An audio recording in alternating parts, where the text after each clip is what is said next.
Howdy. Hello. So, alright, we have been. No. We have been finished with Temple of Space stuff. Some afterthoughts there are. And I think that means that for the beginning of this video, maybe I should go there. Not right. Okay, I'm stupido. And do the rest of the exploration stuff.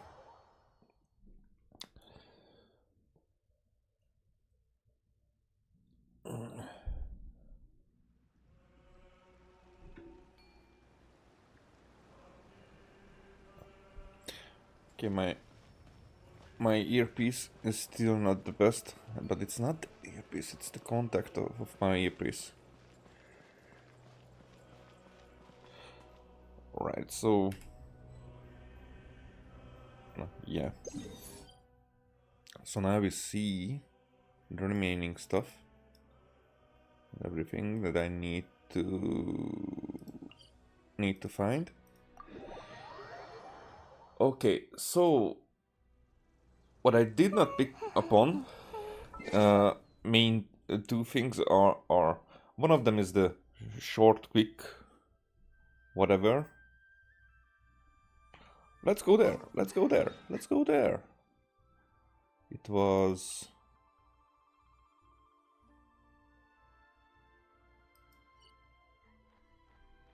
Well, one of this is Cage of Suchness. Yeah, this is the one that I think this is the one.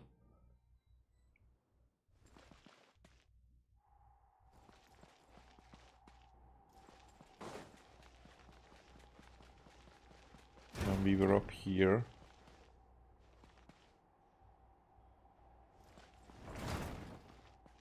But I am actually not talking about this one. Okay. There has to be another.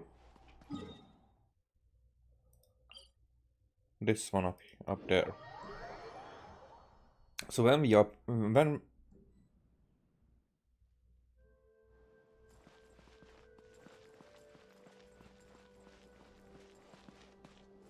again, this is not it. Corridor of Nothingness.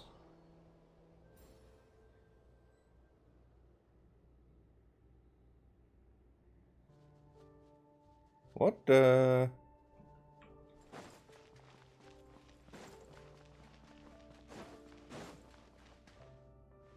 This is a different one.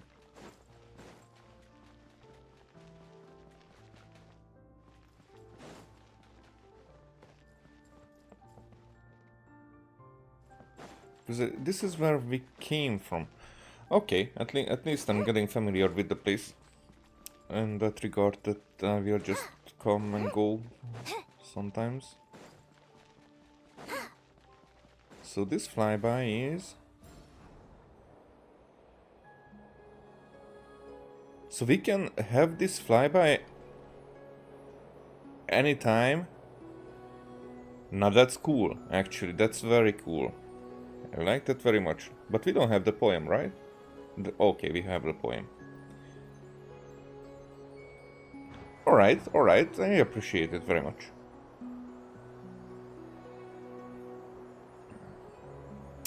So, but what I was talking about, that at the very end, I thought that those were the powers of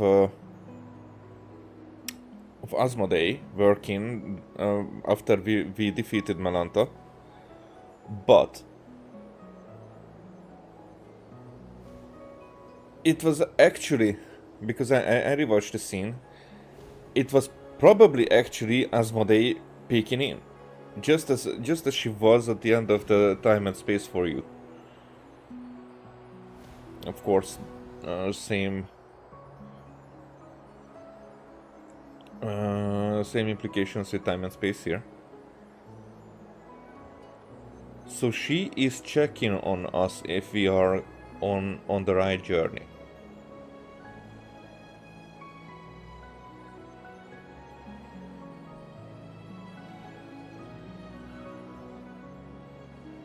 Which might be very strange.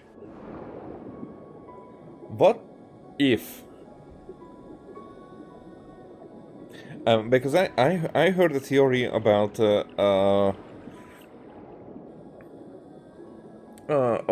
Paimon being either the primordial one or Asmodee, but in that regard that as we have Zibai, as we had Zibai like broken up into 3 pieces, so that Paimon would be one of the pieces.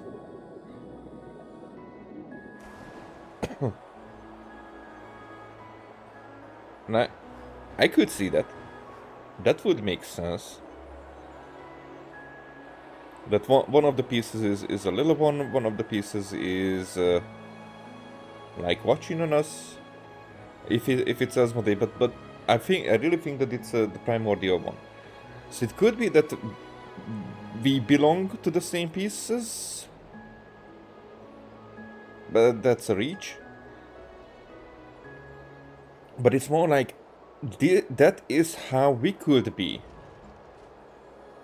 That Paimon wouldn't be Asmodee, but we could be the new master.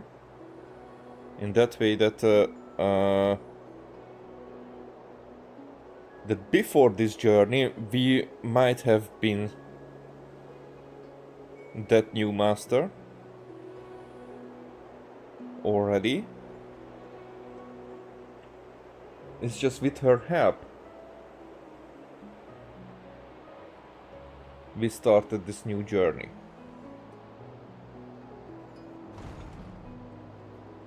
As our memories would have been erased. So maybe both of us with our sibling got to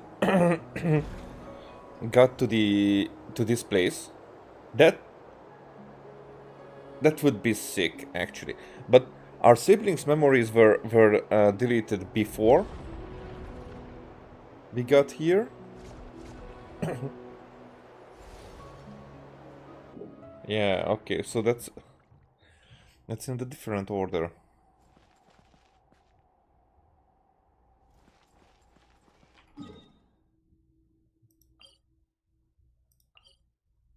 So that's that's a big one. Well, whatever.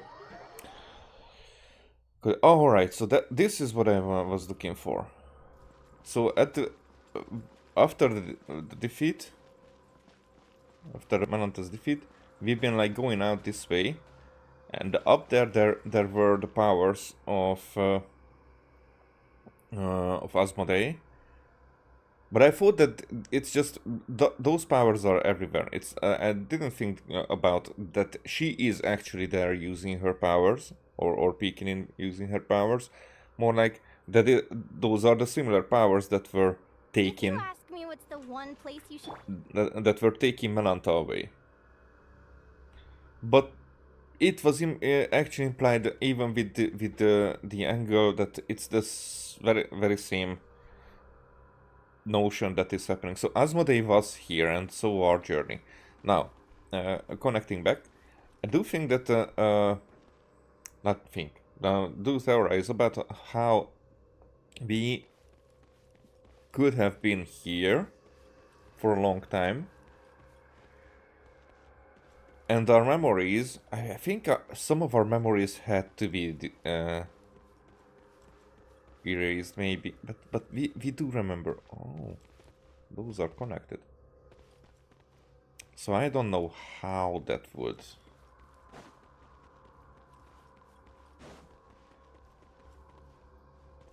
So actually we couldn't be.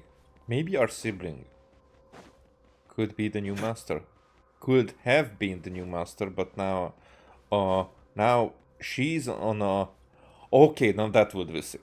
Okay, I'm just thinking. Maybe our sibling was the new master, because they were here. We saw the cage they were in,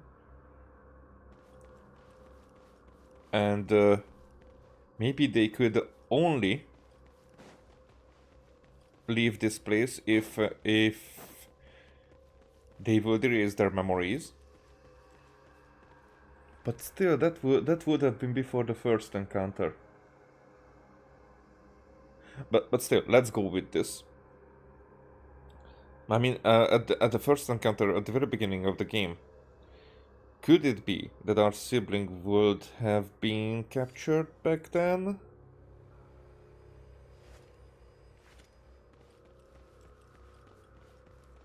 The sibling was out, and when Karia happened, or even before.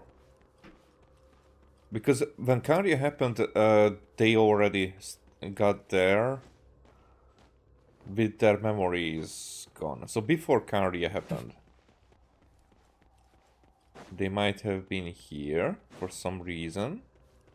Because we were in the spaceship for a long time before, at the cataclysm of Karia, our sibling was coming to take us out. So long before that, our sibling was up here. Not long before, but before that. Before the whole Karia, not just the incident, but before our sibling arrived in Karia, they were up here. Might have been up here. And left. And could that be that when the game begins, Asmodee was imprisoning our sibling in that cube, and maybe it's not where they were stored the very first time they were here, but the second time when they broke out. It's a damaged cage. Okay, I can go back there. Now that I know what I'm doing. Yeah, it's here. So this damaged cage. Coffin. Time has washed away every trace, every lingering presence. And yet you know, the one who once rested here was the person most important to you. So go on, keep moving, keep traveling until the day you meet again. So this is our... Wait a second. Not what I wanted to do. That's the damage coffin, so it's not our faults. I mean, it's our faults, but it's not titled as our faults. Here, this is written in two languages. The language used in the upper text. Your containment facility is rather ingenious. It took me years of careful tinkering from the inside before I finally managed to slip out, though I trust that will not shock you too much. I may only be on Everest. So, that's another sibling, a novelist. But I have wandered across many worlds and devoured countless mysteries and detective stories, so a sharp mind is practically part of the job. Traveling across...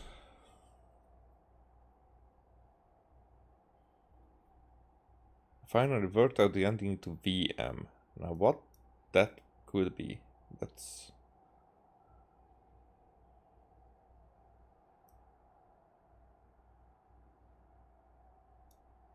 So this is someone else. Because I was thinking that maybe both of us were here. But no, that wouldn't exist. This is someone else. Someone who is able to go between the borders of worlds. Maybe not that easily, this one. Okay, however, so this might have been the second time when our sibling was here.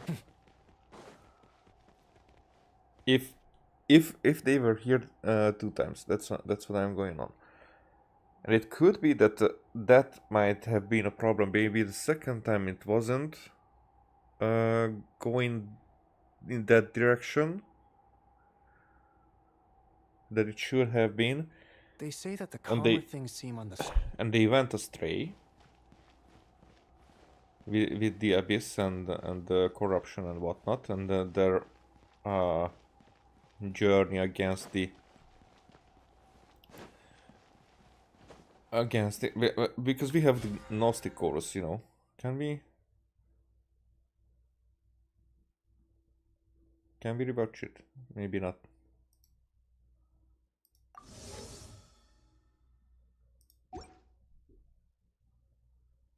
Just every time it at every update we can do whatever. So that maybe they went from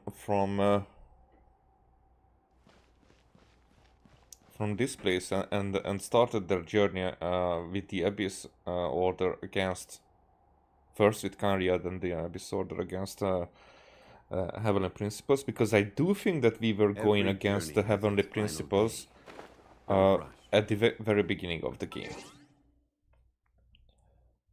Not trying to escape Tevat. That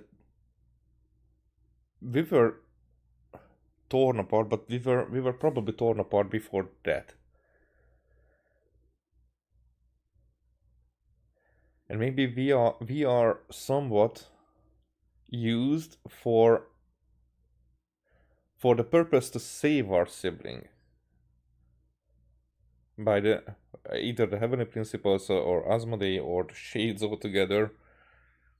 We are kinda protected here by the important people, the Ologians and whatnot, the Archons, or whoever knows about us.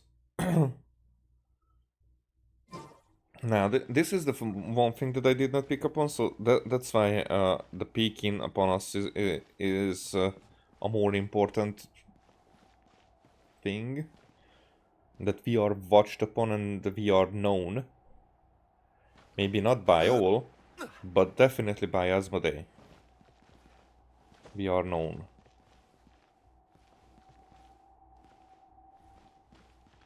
And I do think that is because our sibling, and and that's why the story of our sibling will be even more significant than, and that's a good thing. That it will be more significant than it was until now, which is cool.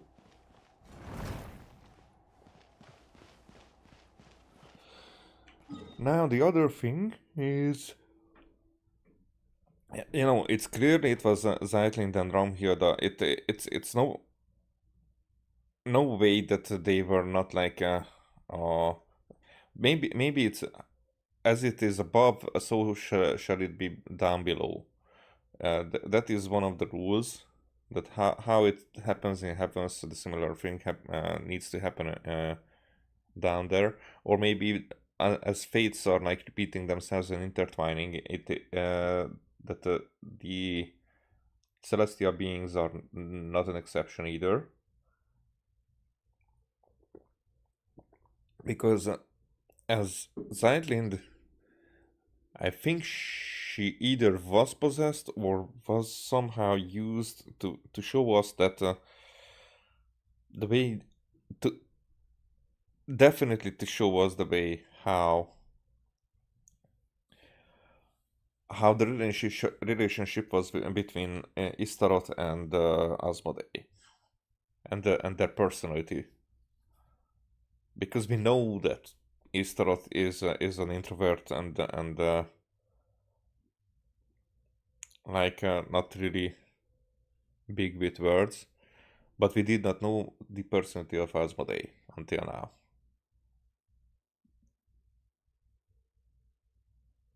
Yeah.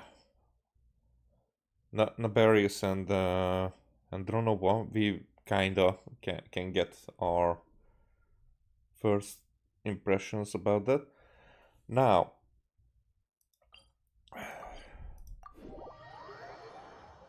that it was very much so Zeitlin's story was very much about suicide, and that she was here to say goodbye, checking if the rumors were true. But if they were true, then yeah, it was about saying goodbye to everyone. That's why she wasn't trying to get friends with everyone, and that's why her epitaph was that important, because Historia definitely picked up on that, and I missed that part, but somewhere it would have been mentioned, maybe, or I don't know where, that her epitaph would have been the end. She would have been like, okay, without you, without everyone, the way how I was living my life, that's not my cup of tea. So I'm gonna leave, just as you left, because she knew that Zeitlin knew that Raumhilda left, but probably thought that she left like leaving this world before she did that. She made that decision, but the way that she may be alive, for her, the decision to sacrifice all the memories, that made more sense in that regard. But because she did not want to intervene with Ramhilda's decisions, she wanted to understand them, but she had that probably depression or whatever that chased her into that kind of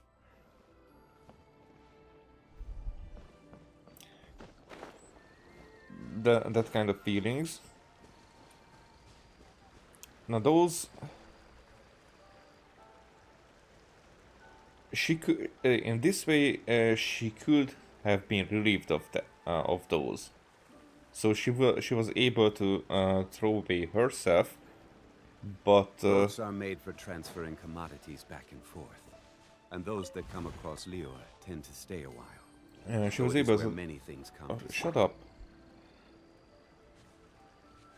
She was able to throw away herself, but not like in that drastic way.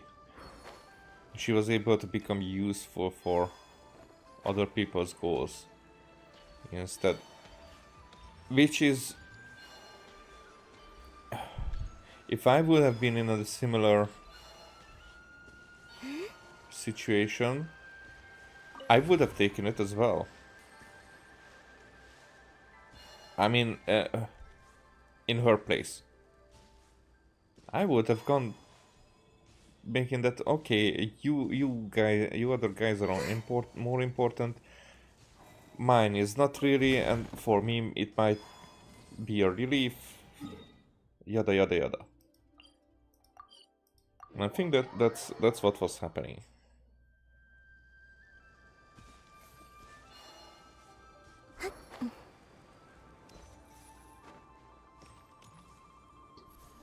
Oh, there it is.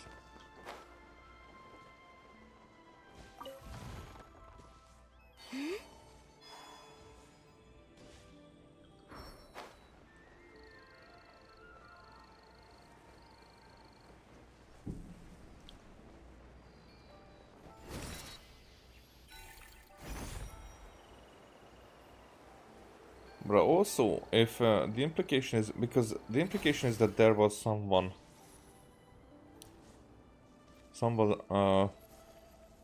not continuing on this full process. So I'm more like thinking of on the Asmodee story in all this. That why did she leave? Why did she go against the one who was ruling this place? Because the one... When she was here, the one who was ruling this place was Melanta.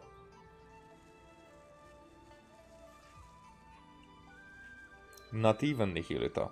I think Nihilita left before.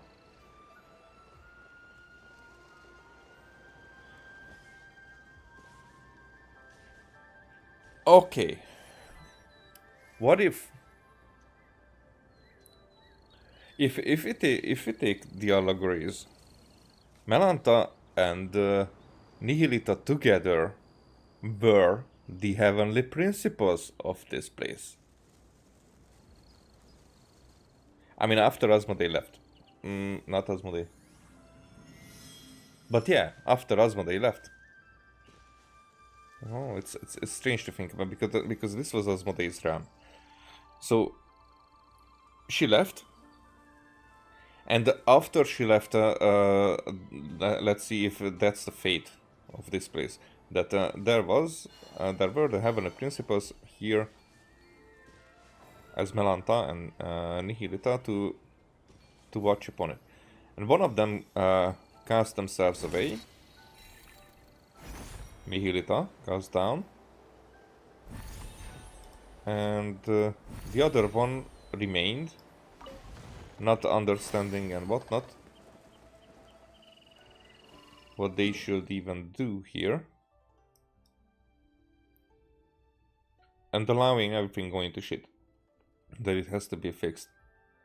Can that be that the Nihilita part here is the part of the heavenly principles that left, and Melanta is the other one that remained still here? And that's what happened with the heavenly principles. But these are all so they are not one by one parallels. It's more like they have the same structural parts making a parallel. Get what I'm saying? Gather. Wait. All the light shine. Go, Ruby! Like it or lump it! Yeah. Ha.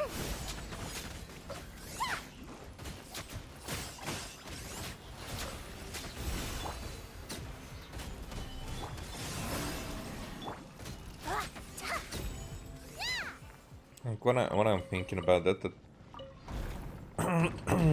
like you have matchsticks, for example, and you want to build two lines, like here, all these stones.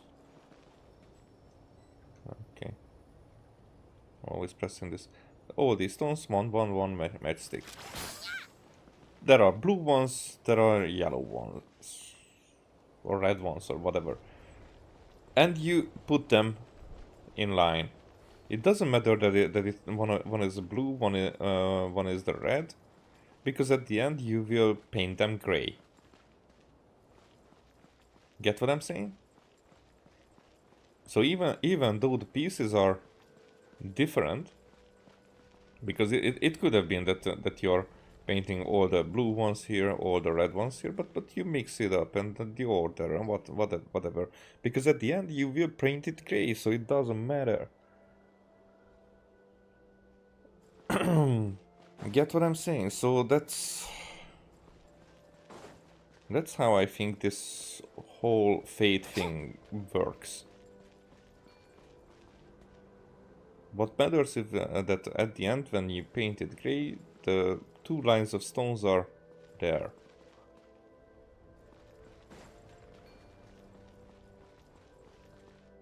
Am I going the right direction?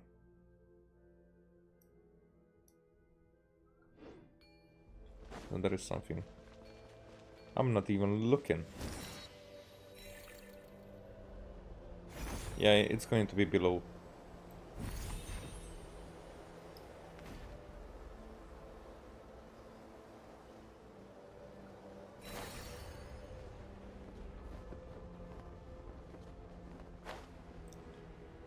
Nope, not below.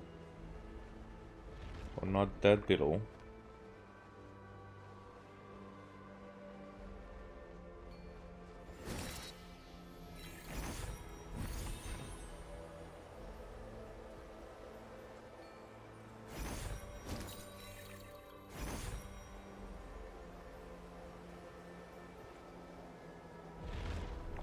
here somewhere, maybe? It will be here, huh?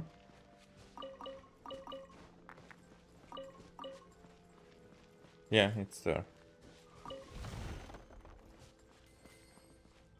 I need all the Mora. I spent everything on upgrading Linnea. She's level 9888 as far as I can see. Oh, 788. Okay, so I should level this one up.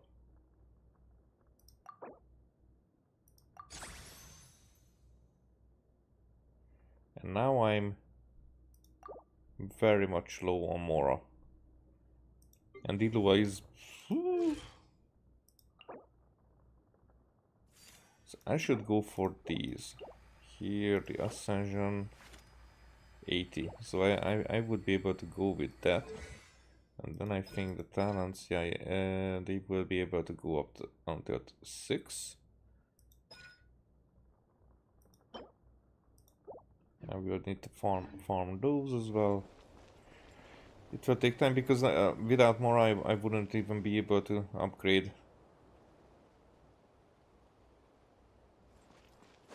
those things either. From the north to the northern north. Okay, let's take this one then. Should I go for this?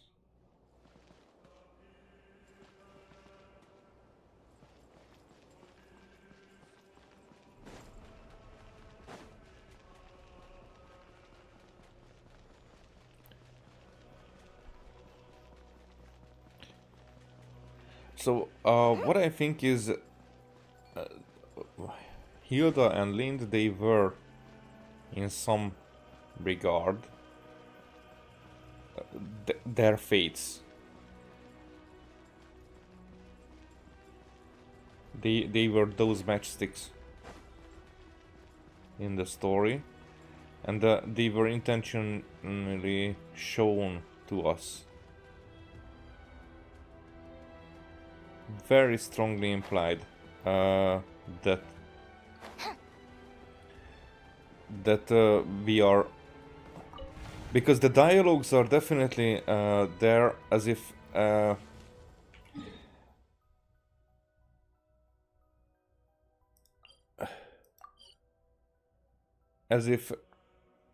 Zeitlin was misleading us, as if Zeitlin knew about a lot of things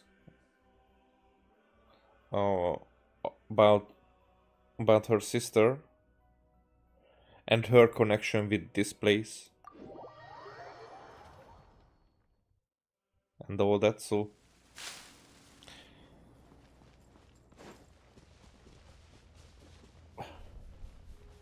I'm just trying to put it together. Not because the why. I think they wanted to know, wanted us to know those as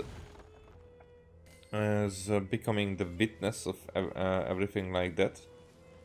But I see that as we are witness, we have to witness the fates, but we do not have to witness who those fates belong to. Get what I'm saying?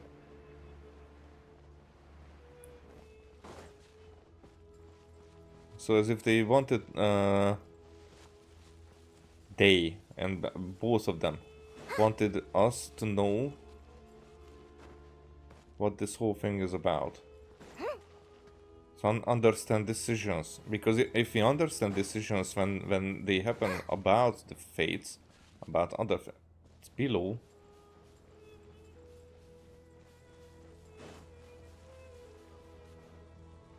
as we understand it about other fates, then when it's going to be decision level making, they are all on a different level. So we can go to the other level of this. Yes. This all went to shit. That's more understanding of, why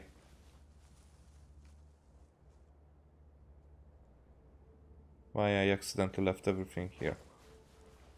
Oh, strange.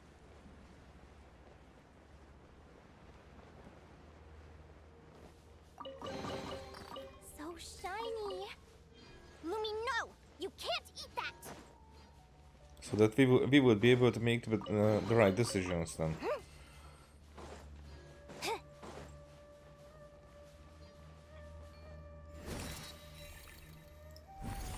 And by right decisions, I do mean that whatever decisions we make will be the right decision. Get me?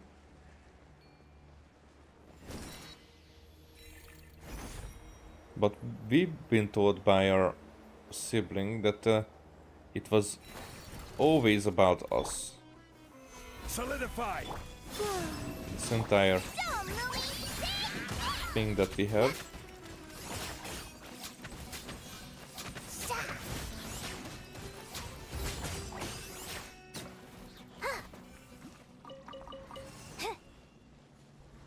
So I'm curious what they meant by that.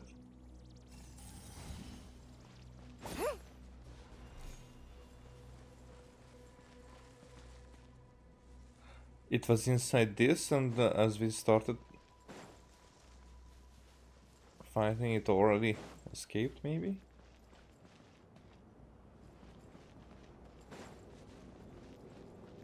Okay, let's do this. Okay, try to go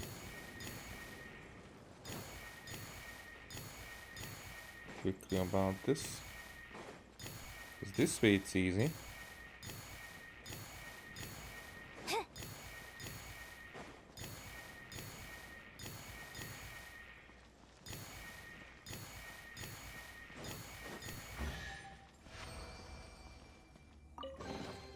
This is a pretty good haul. Lucky you.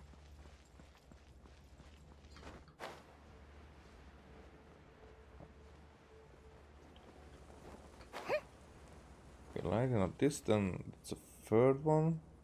But where's the fourth one? Is it just 3?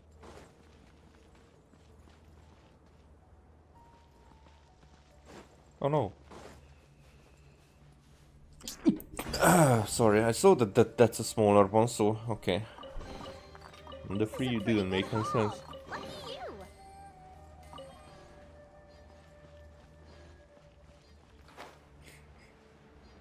What about this thingy?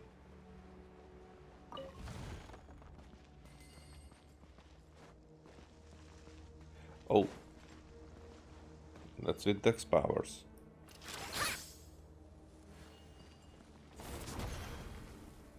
If I take that, where could I put it? There. Why is that better there?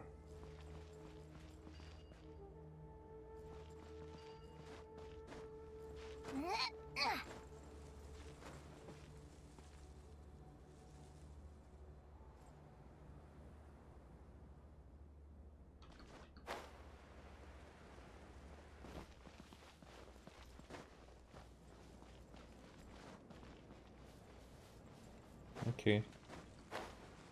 There is a chest here. If I see that. Maybe that flag is up above with the other, This is a pretty good on the other haul. side. Lucky you.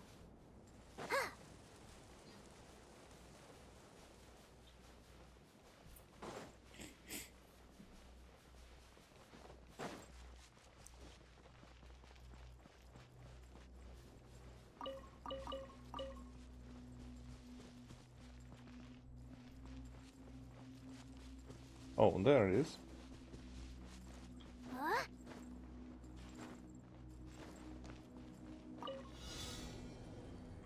Collecting particles, alright.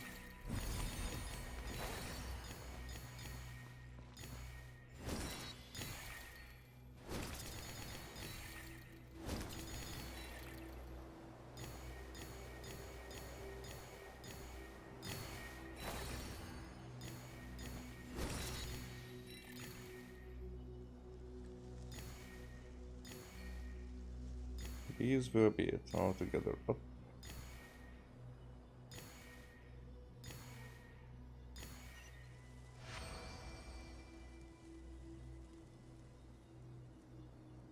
What was the reason for this pillar here? Well, any good stuff in there? Still don't know that.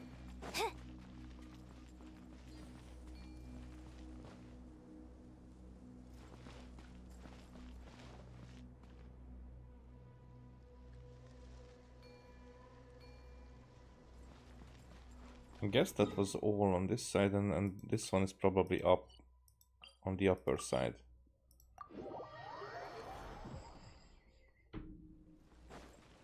Yep. I was just missing this.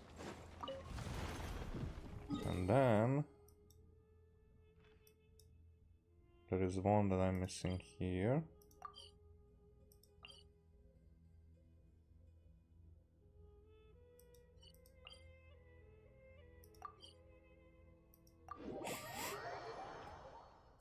That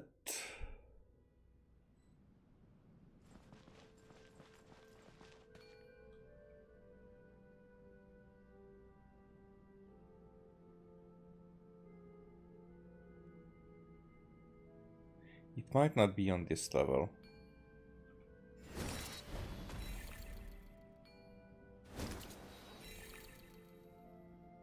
Because we don't see it.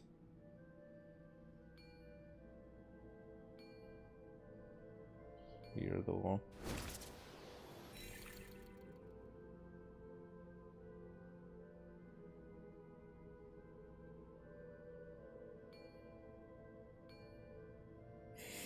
Also, I've shown that on one of the mirrors, not in the cubes, but in one of the mirrors, we can have our first glimpse of Snezhnaya.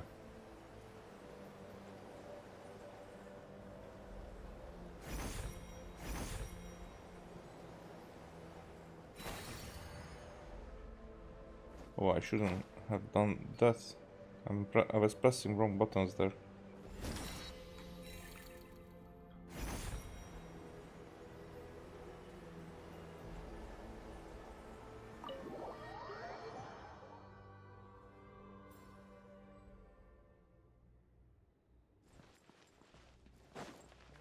Here we don't have anything.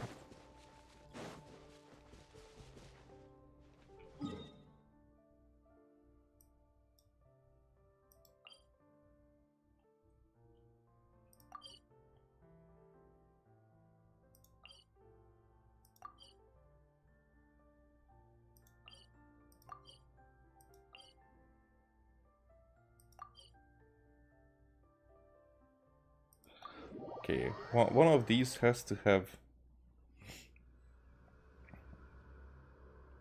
the cubes there. This one doesn't. Then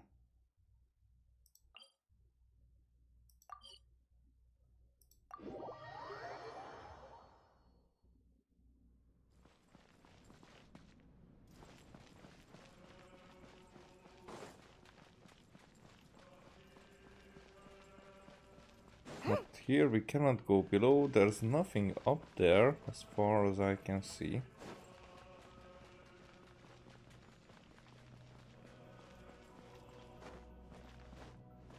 Yeah.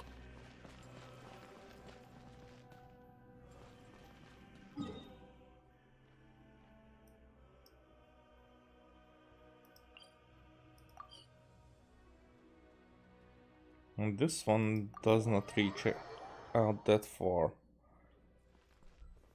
Huh?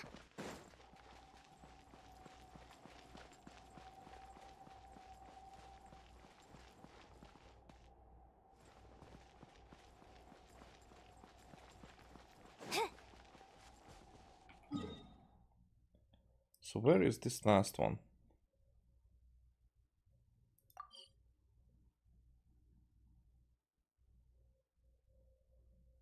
I would like to go only for this.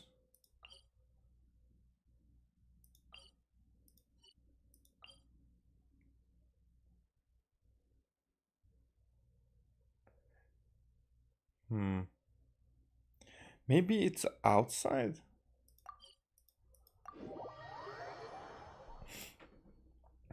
That one would make sense.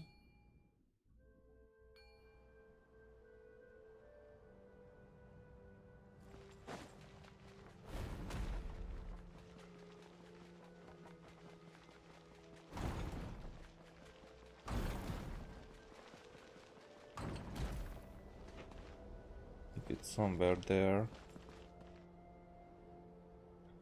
Oh, it's right here. In this part.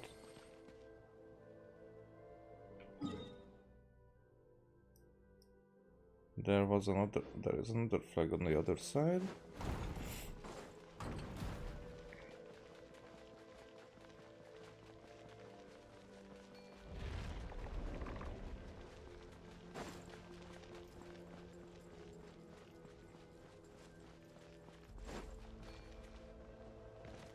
That's not what I'm talking about, but that's here. Wait.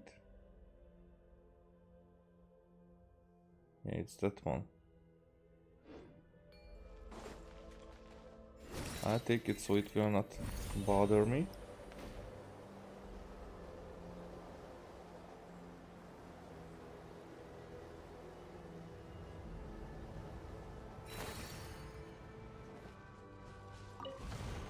Alright.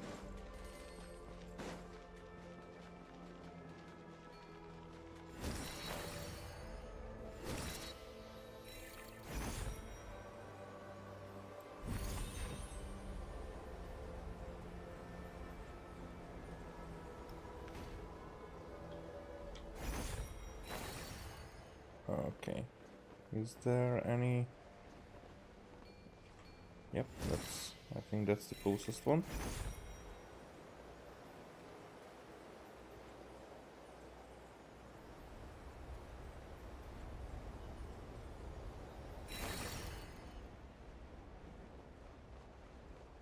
Maybe the easiest would have been would be if I come from up there.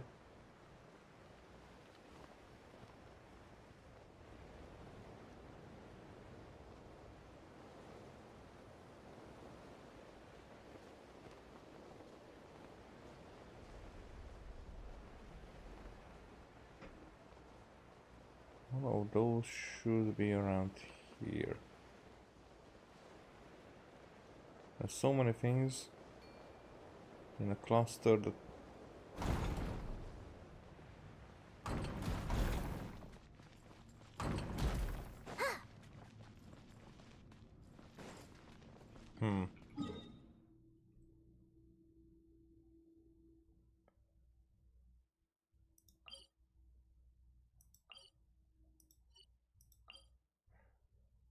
None of these are the ones.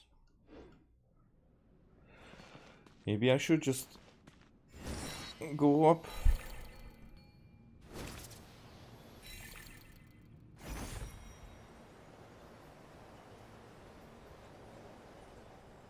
We don't have the gates here. Yeah.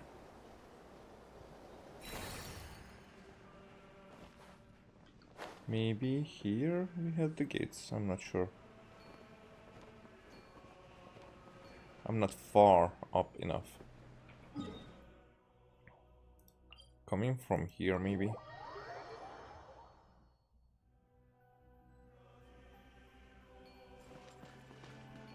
Might be easier to get up there.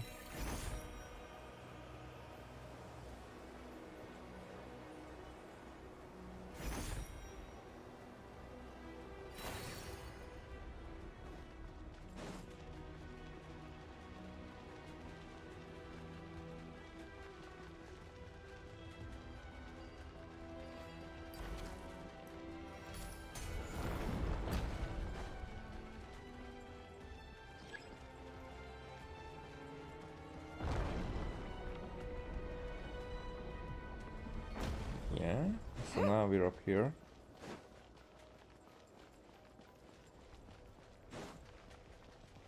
Okay, so where that... Oh, okay.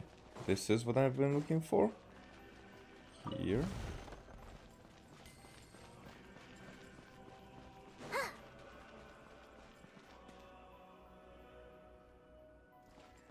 And maybe the memory cluster is above.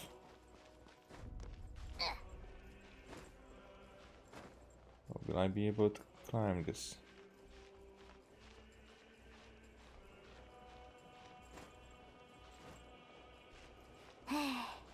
Nope. But it's like that from every direction, so...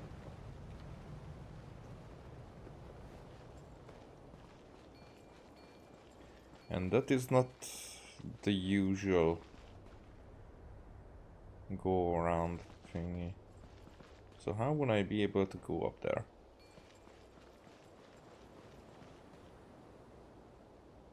Maybe a Mavuika would be able to help me, but I don't think that anything would be put in a way that only certain characters are able to reach it.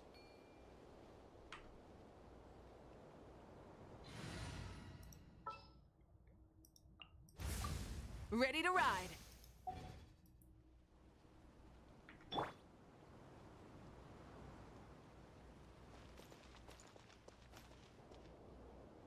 Okay. Wait. Why did it not work?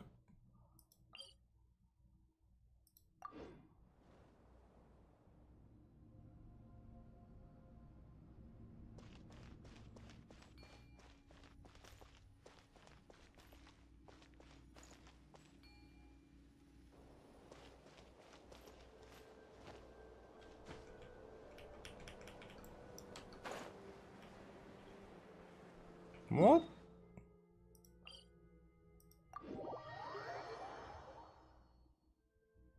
Should I? Try and I stop did me. not do this. Oh. Yeah. Okay, I did not do this for a while now, so it doesn't need to.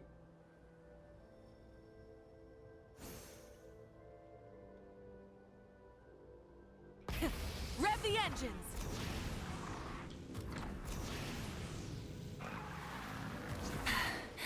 But that's not even what I wanted to do.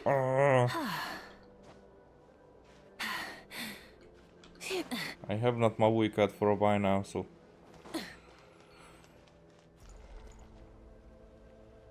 Full throttle. Why am I not...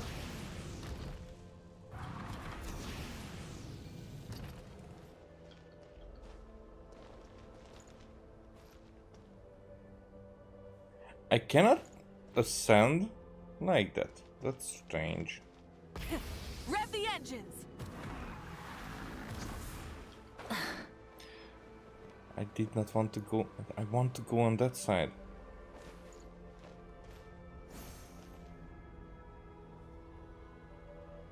Full throttle. Yeah, she's unable to go up there even like that.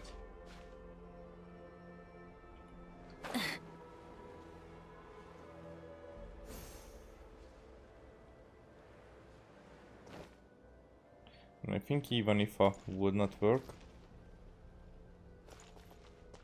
Kenichi is not going up that far, but if I drop down there, that might work. And this is the way how I Glad to play be this working game with usually, trying to reach places where I probably shouldn't.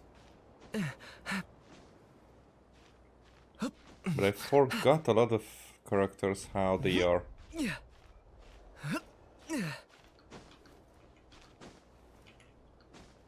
I'm pressing X here.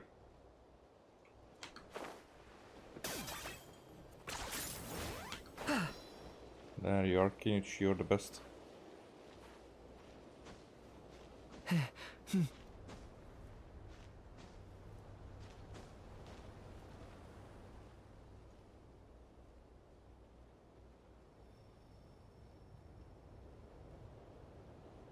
Maybe I was right.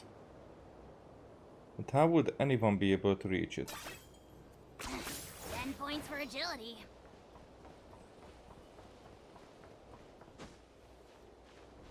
Yeah. Now at least an achievement as an extra.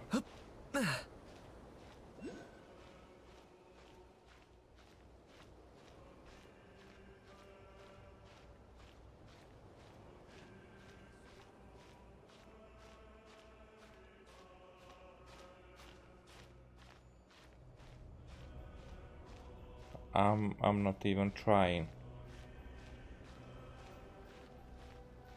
I will go around.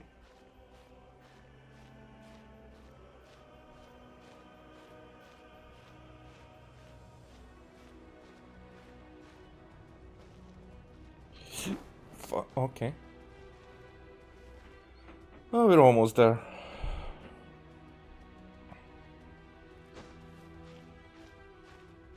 I think I am able to jump.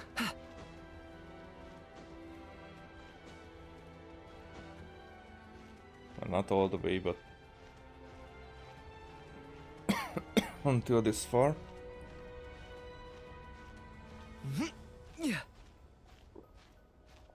How else would other people be able to reach this?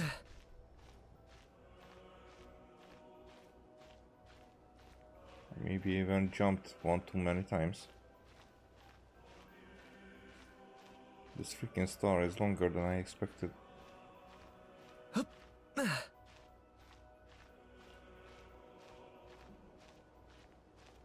I did jump one too many times.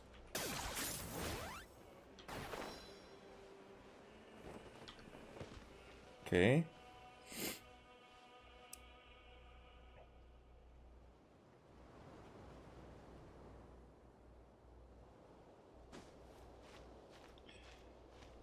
One more time then. So the arms of the star is longer than expected. Arms, shines, the points.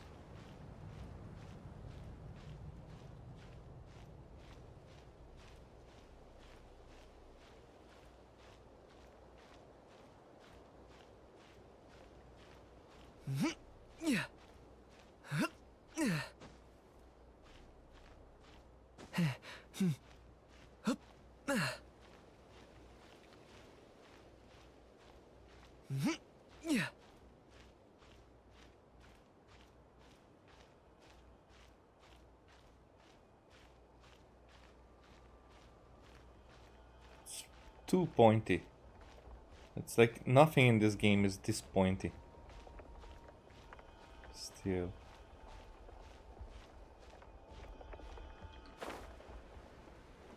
Get me? You're not even grabbing back on the thingy.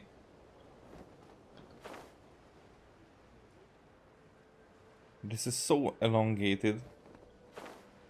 I think even compared to the other ones. Oh crap.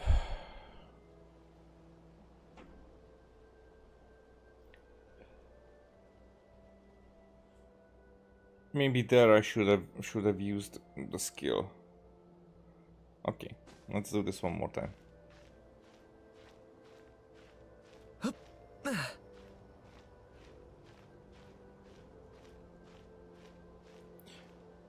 Also, oh, not that. Can I eat while climbing?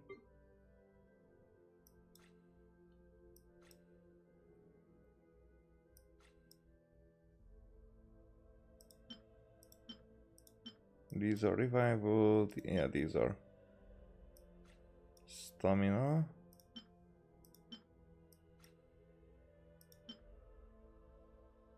Yeah, climbing and sprinting.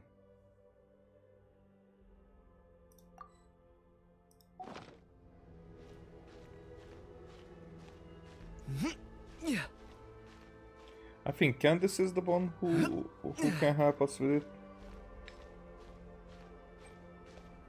With it too.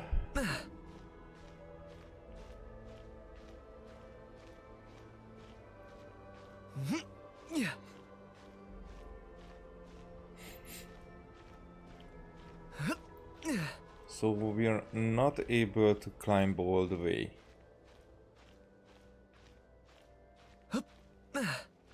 It's just if I jump.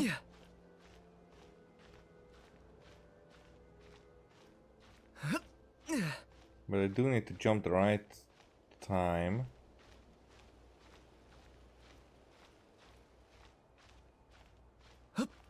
It's getting narrower and narrower. It's still...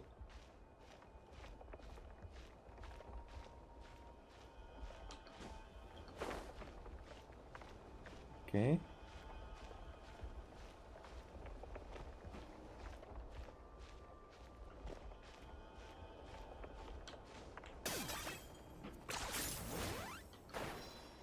And still not enough.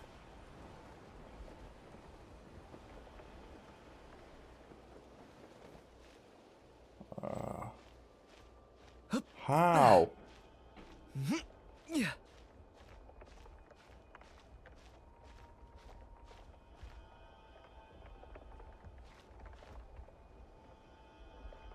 How would I be... And it's... And I cannot grab it. That thingy goes around and that's in a protective state.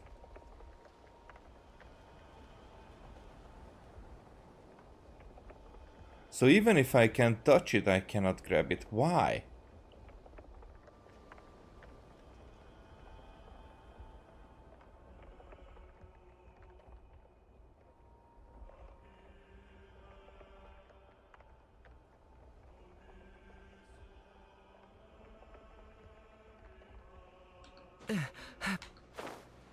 Yeah, I cannot do it because I've been...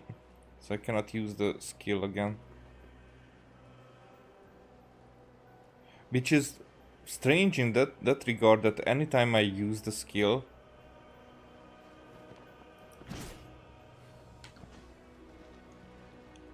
Even like here.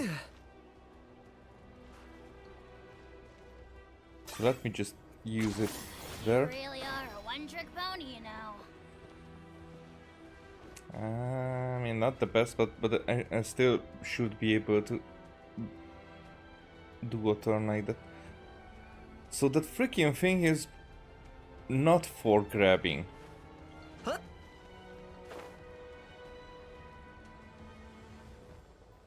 why? What did I not do here? Everything is done.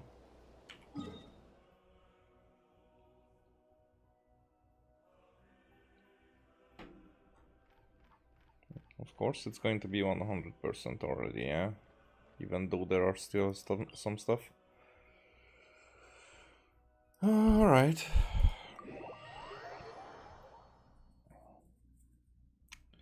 One hour in and did nothing. Yet. Oh, wrong button, sorry.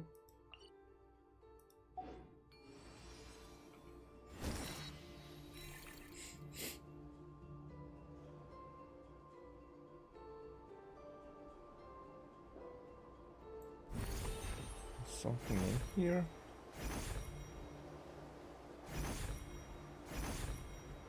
Yeah.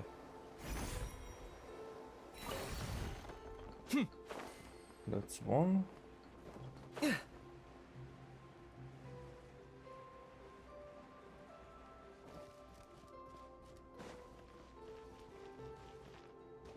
Something here, but...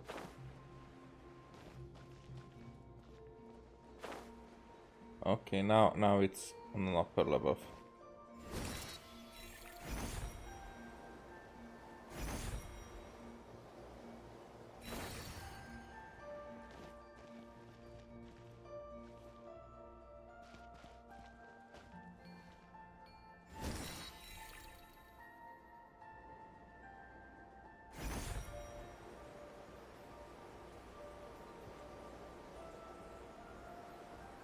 What is here?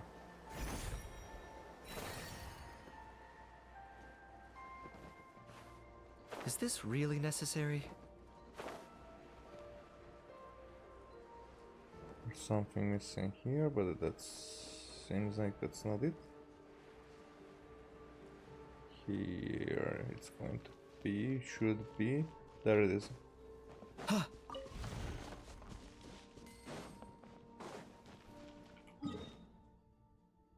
And then I guess that's the last one. Oh no, there's another one here as well.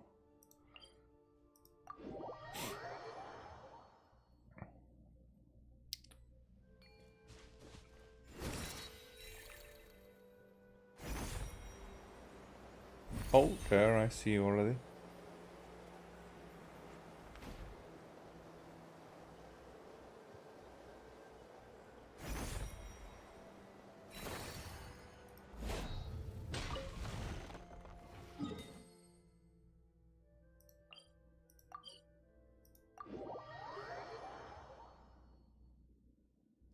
And this is at the very beginning.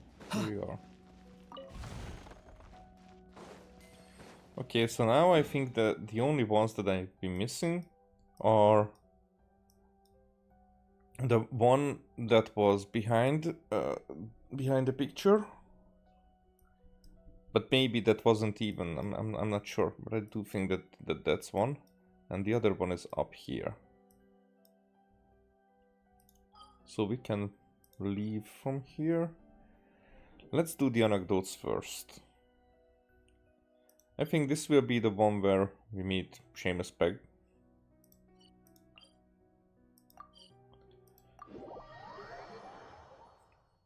I'm not that crazy about him. It's like, okay, a character introduced a long time ago, so whatever. Asmodee was one as well. I'm more crazy about that one.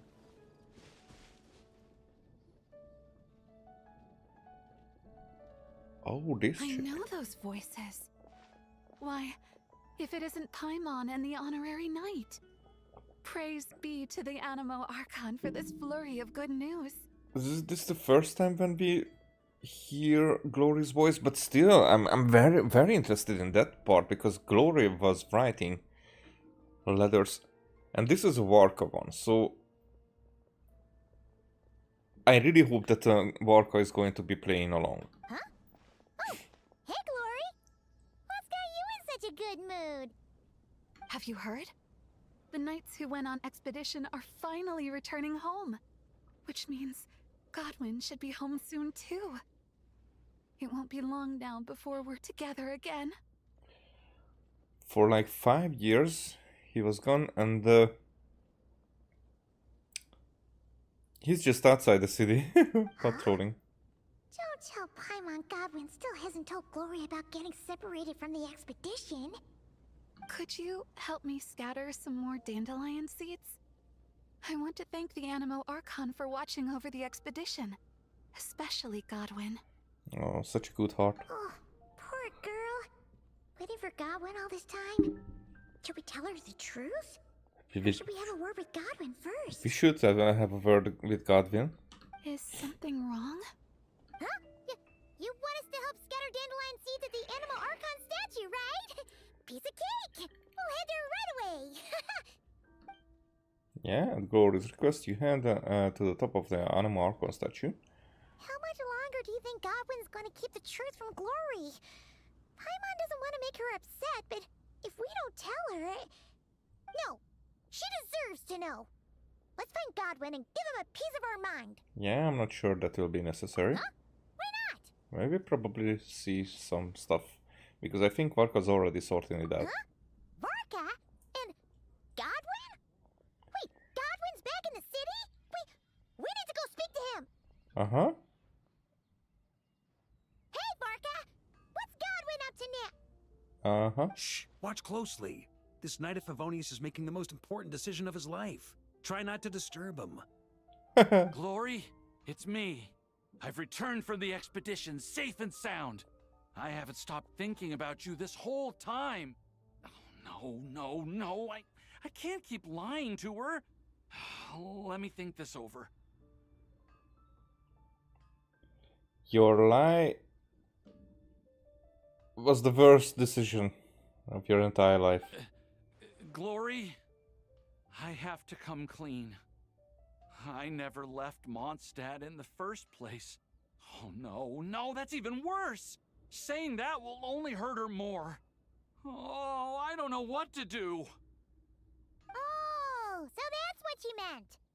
Paimon agrees that this is a pretty important decision, but is it really the Grandmaster's responsibility to sort out knights' love lives, too? I mean, that's probably one of the most important responsibilities that this guy. It's not that it should be, but it in that regard. But we know Barca. He's caring about his soldiers a lot. So why wouldn't he try to sort this out or help themselves? It's a good leader. Who cares? That's basically what's behind it. No, not at all. As an organization, the Knights of Favonius does not interfere with personal matters. However, the issue he faces is about more than being a good partner. It's about being a good knight. I should just tell her the truth. Honesty is a knight's greatest virtue. But Glory is so fragile. What if she can't handle the shock? I don't think she was able, and I think you made that honesty decision a long time ago and fucked it up already, so seems like being Grandmaster isn't always so easy. Well, it's not all that difficult. Besides, it's not like I'm entirely blameless in the situation either. Back then, I had my hands full preparing for the expedition, so when he suddenly applied for leave, I told him to report to Jean instead. The plan was that he'd rejoin us later. Maybe you should go and sort this out, actually.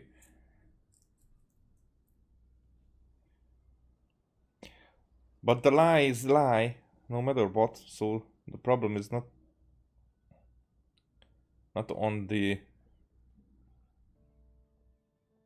leaving him behind, but that he did not return. Who could have guessed he'd spend all this time agonizing over how to report back to Jean?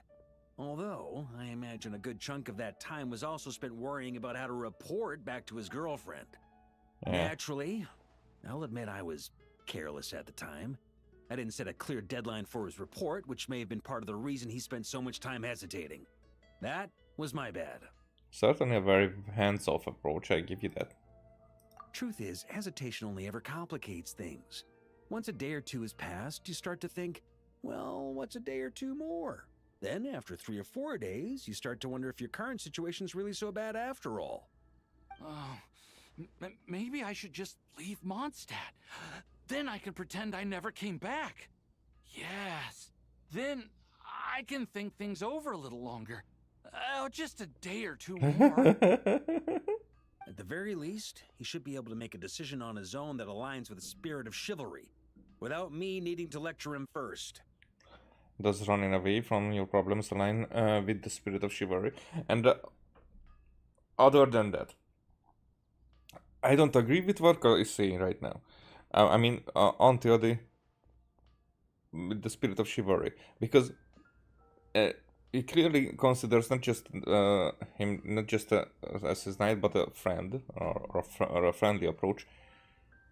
But even then, if it's not in an organization, if you see someone struggling and you have your own insight on it, and they are not like, they don't want to listen to advices of other people, it's like, you know, that's why you go to therapy, because maybe you know about mental illnesses or whatever, you know the tropes, but the way you would, like, you don't have the clarity to decide on yourself a lot of times. You can, but maybe because there's another different approach, there are no questions that you that your mind allows you to ask yourself, then you remain in a state that okay, that's how I was thinking until now, so I have to go along with this one, and the drastic changes will not come because those are scary, not for you, because you're not even intentionally you are not even intentionally able to think about those, because your mind keeps those paths away from you, or maybe you're just not that intelligent emotionally or in any way. Because I meet people with a lot of things. Oh, I didn't even think about that, they say. And then they realize that would have been the best. And so it's sometimes it's not just like as a defensive mechanism. Your mind does not allow you to think that way, but you're not even considering. So it doesn't even come to mind. Yeah, that's the expression there. It doesn't even come to mind for you to see from that perspective that others should provide. Now, if there's the other people, other person who would be able to give you that insight, and he's like, you should figure it out on your own. Now, let me be that guy who says that that's a very girly approach.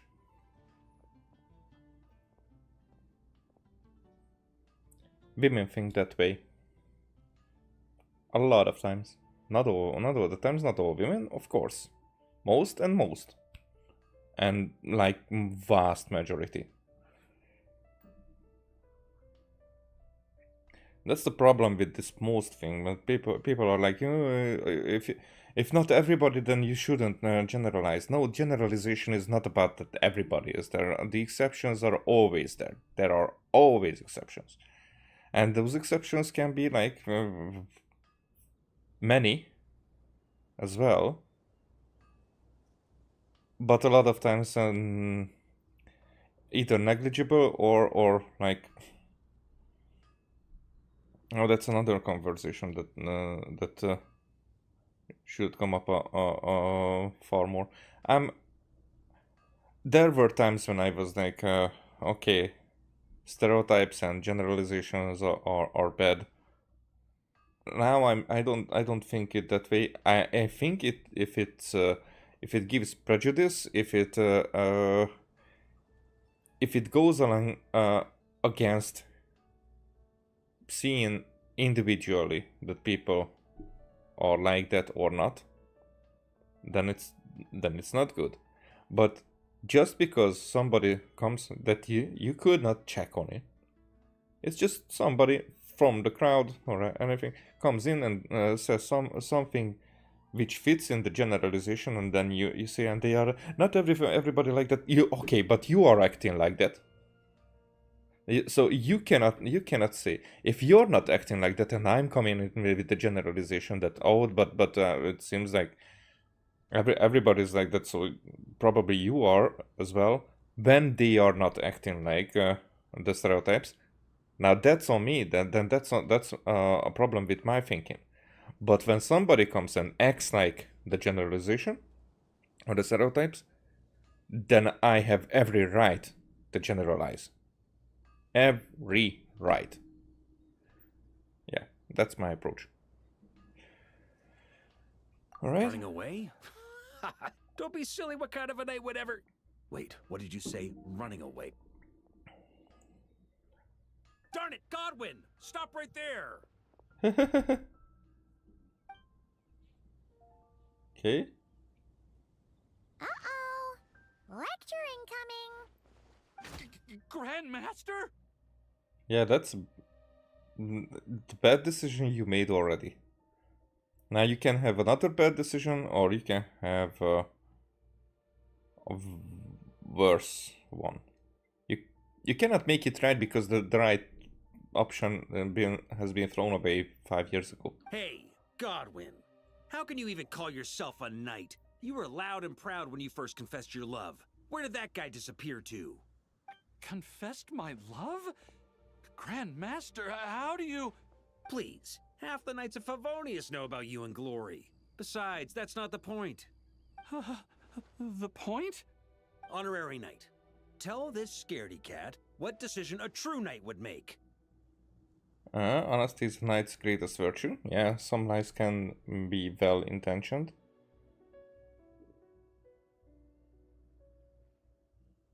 I mean, I do think that some lies can be well-intentioned, but this was not it. So I wouldn't want him to go away with that thing. Either decision has its merits. I wouldn't call them merits. That's like, and here I go with the greatest virtue. Too right it is, though, in all honesty. See what I did there? A little white lie now and then can be quite harmless, too. Yeah, that's what I'm saying, but you don't finish with that notion. That's not the lesson that he needs to learn right now. See? There's honor in either decision. And yet, despite all that, you chose to skedaddle.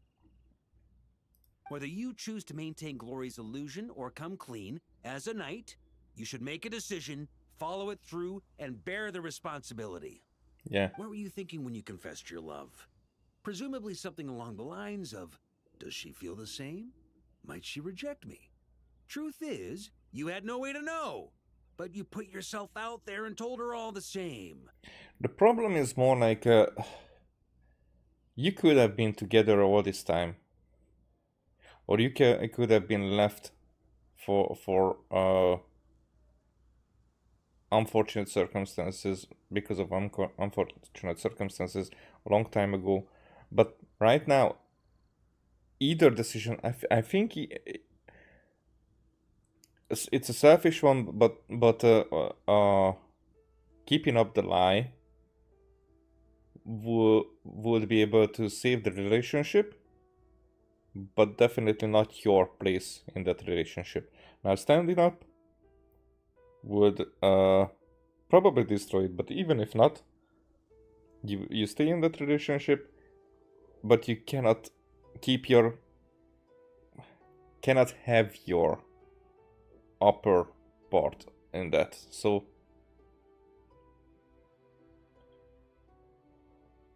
whatever, what I'm trying to say, that and I don't like this expression for it, but I do agree to in this time.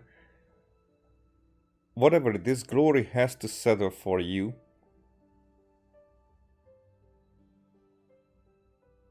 and you are unable to grow up to that point in any way that you could have if you kept your honesty back then.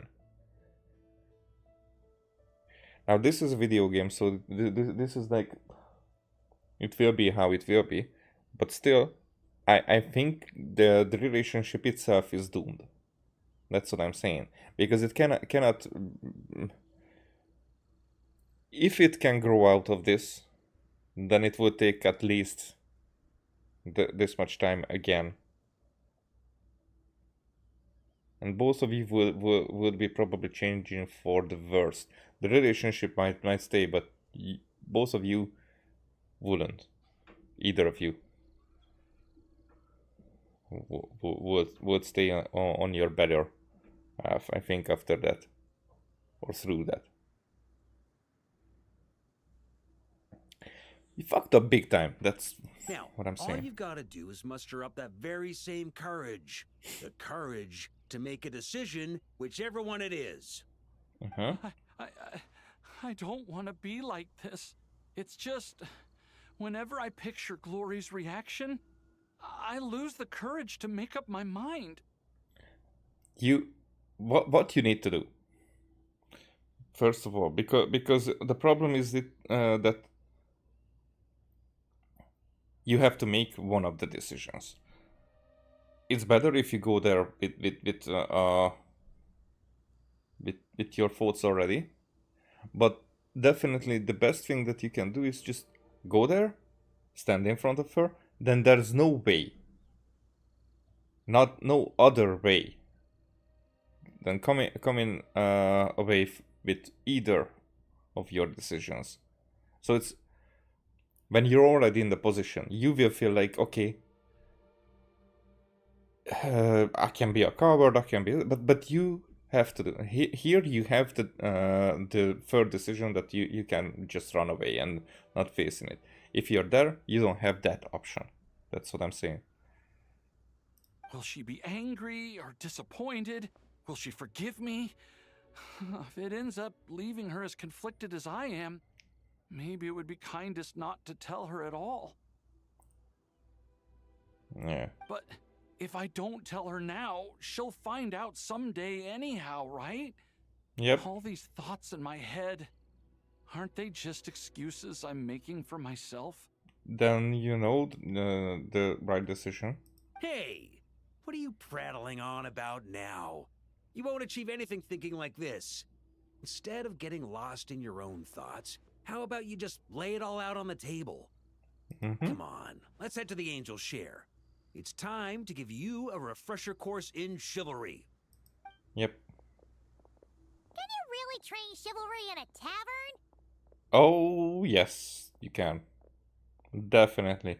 Because chivalry requires friendships and trust behind it, and that can be built in a tavern. Ugh. Looks like there's a long way to go before this situation gets resolved. And I'm here for it.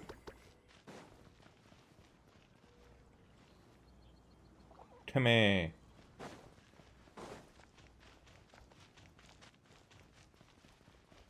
So, Godwin will not be patrolling where he was. But I have to check.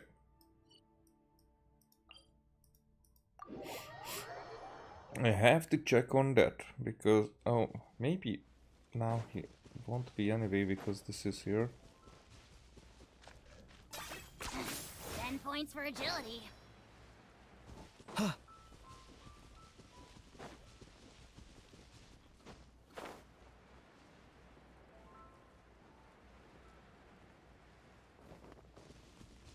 Oh, here you are. On an exploration reconnaissance mission. Do you need help with anything?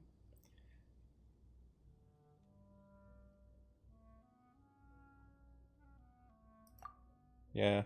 It's strange that we can have the conversation at the very big as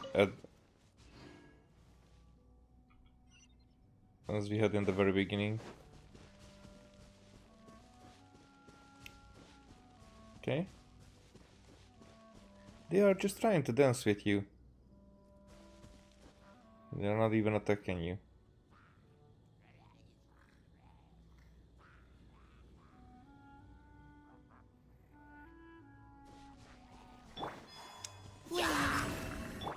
Target acquired.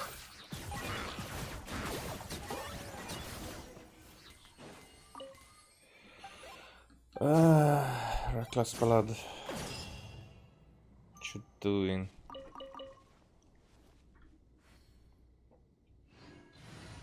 Okay, let's leave Kinich out of it, because right now I'm missing good points here. Fratnik, reporting for duty. Friendship points. Huh?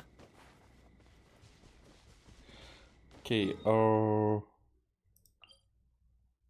from here, I guess. And I think there's a third one for me somewhere. Oh yeah, we do have the Kokishino one right now that I've been wishing for. It took a few days.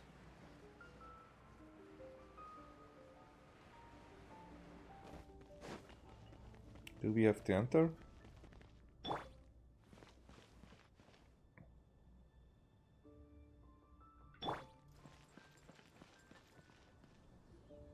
So, that guest from Natlan inspired your new hymn? Uh-huh. I was practicing outside the city and had just finished a high note when I saw a fluffy tail drooping from a tree. Kachina? For a moment, I thought I'd seen a wild beast. But upon closer inspection, it Oh, was it's just Shilonen. Shilonen from Natlan. You met Shilonen too, Barbara? Another one of her outdoor afternoon naps, huh? Wasn't Shilonen taking naps in the library before? Why'd she switch back to trees again? I forgot that she was here.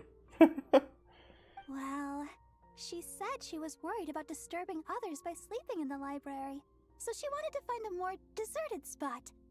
But in the end, I guess she ended up being the one who was disturbed instead. Oh, don't you worry, Miss Barbara. I doubt your voice could ever disturb anyone. Why else would she have helped you adjust the rhythm of that hymn to the animal archon? She's just so nice. Even though she was yawning the whole time, she gave me tons of useful suggestions. It's just a shame we don't have a dance-off stage in Mondstadt. Then we could use it to test those instruments she was talking about. We should take a trip to Natlan together. You can try the dance-off stage for yourself. Really? Oh, that's wonderful. I haven't visited other nations much up till now. Yeah, except the archipelago, huh? But before that, let me polish off this new hymn to the Animo Archon. I shouldn't waste all the help Miss Shalonen and that bard Venti have given me. Traveler, Paimon, remember to come listen to me sing. You too, Dahlia. And Venti as well, I guess. As long as he hasn't had too much to drink. That won't be a problem. I'm sure Venti rates your songs more highly than any old fine wine. I'm not sure. But I almost never see him without a bottle in his hand. Oh, may the Animo Archon watch over him. He has such talent. If only he'd put it to better use. The way I see it, the Animo Archon does look out for him. Out of all of my friends, he's one of the freest people I know. Anyway, it's almost time for confession. If you'll excuse me. Confession? That was sudden. Well, Cardinal Seamus is back at the cathedral, as you might have heard. It's not every day that an opportunity to confess to him comes around. Wouldn't miss it for the world. Cardinal Seamus? Oh, right! He's that Cardinal of Daybreak guy Varka was talking about. The one who went with him on his expedition to Notcry. Yeah, this is always like... Also, the Seamus and the Sean that is written with E, it's so strange for me that how it becomes Seamus, not like Seamus and Sean, you know. Completely fine. So I'm not criticizing everything. It's just as the English language and names and like phonetical applications go. That's what I'm saying. So I like these strange, like Shovan or what, or how it's pronounced. It's a difficult one, but for me if I know that how it should be pronounced, for me it's like Shioban is what comes to mind, and I know that it's not like that. So before I translate it to Shovan, I think of Shioban first. Yeah, you know, in my mind. So that's like Seamus is either I'm missing an H there, or Seamus is what comes to mind, and then I'm translating that no, it's not that. Maybe that's how it was imprinted in my mind first when I first saw it. Maybe I saw it written first and then had to realize that that's not how it's pronounced. But it was a long time ago, of course. What I'm saying is it's strange.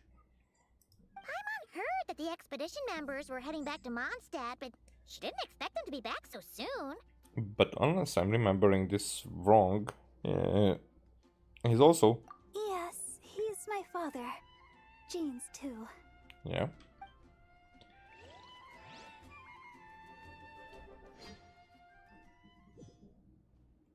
May the Animo Archon protect you, Deacon Dahlia. It has been some time since we last met. I did not expect your first request to be for me to hear your confession. Oh, so that's kind of confession. You are the closest to our god here in the Church of Favonius. I would be honored to have you hear it.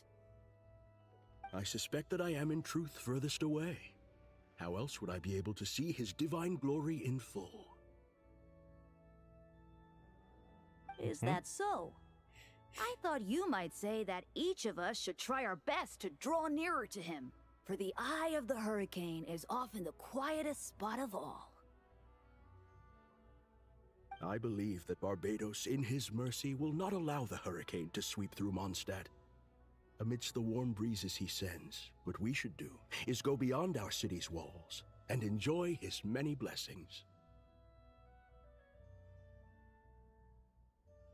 Well, you certainly did that.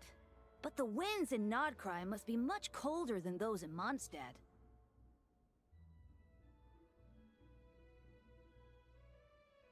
Of course. And it's not as if the wind that blows through that land is Favonian in nature. We seem to have visitors outside. Deaconess Barbara among them. Are they here for confession as well? How? I mean, oh yeah, he was outside, so maybe it's more like your connections. Okay. So his model is very detailed.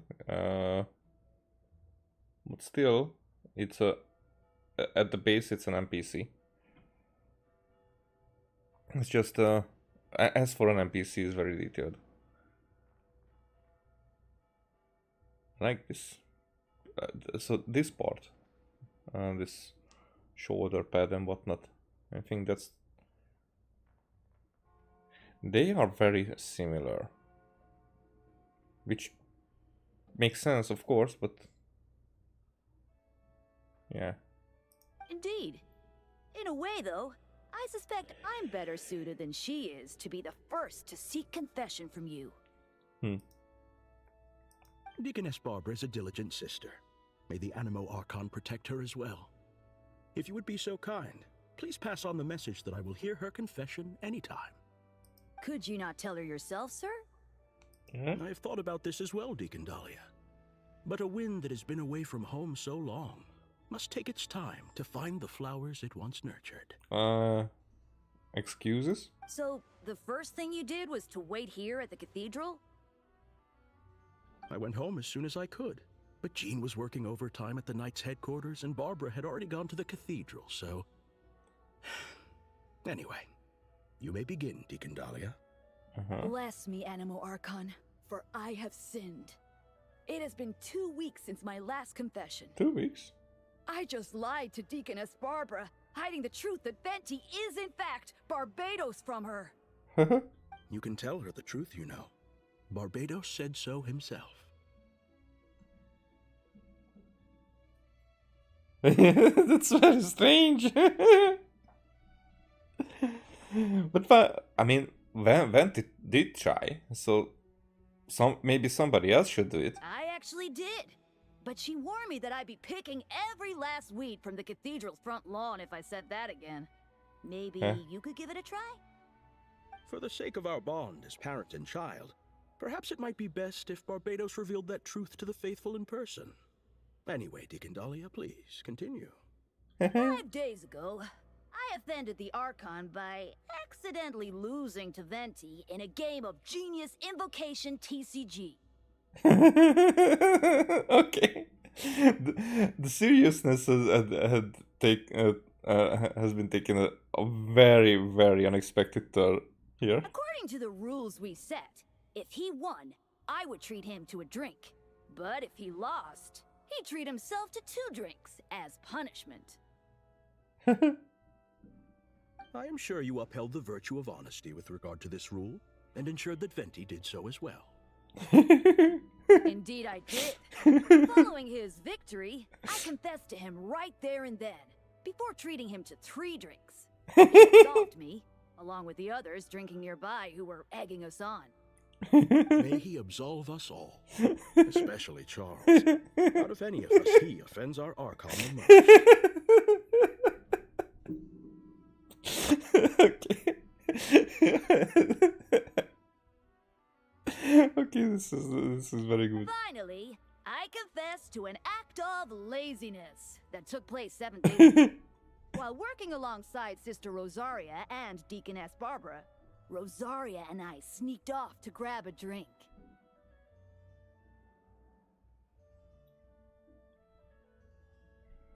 Wait a second. I moved myself.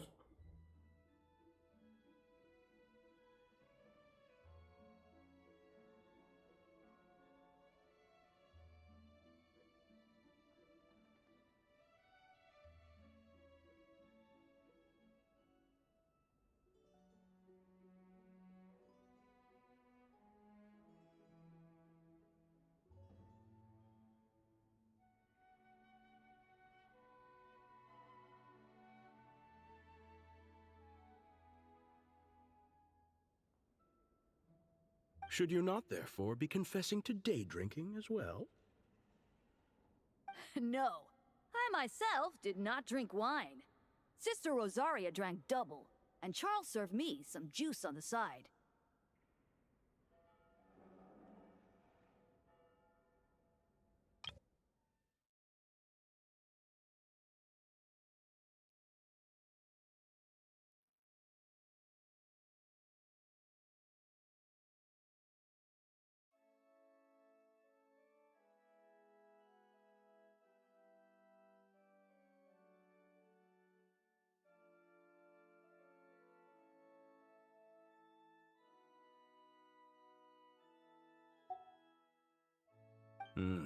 The sin of drinking immoderately in the day, then.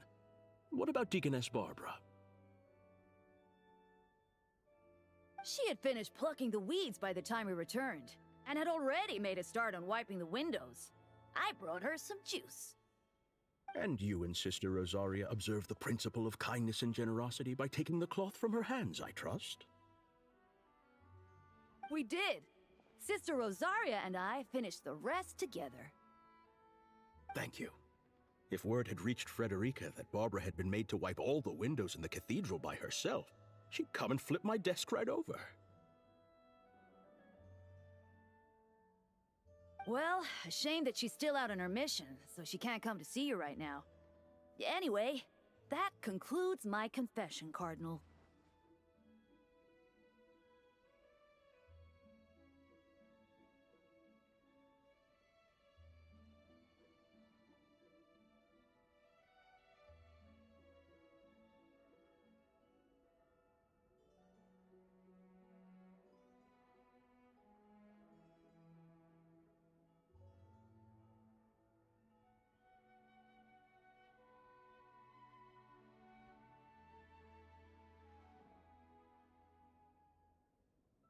All right.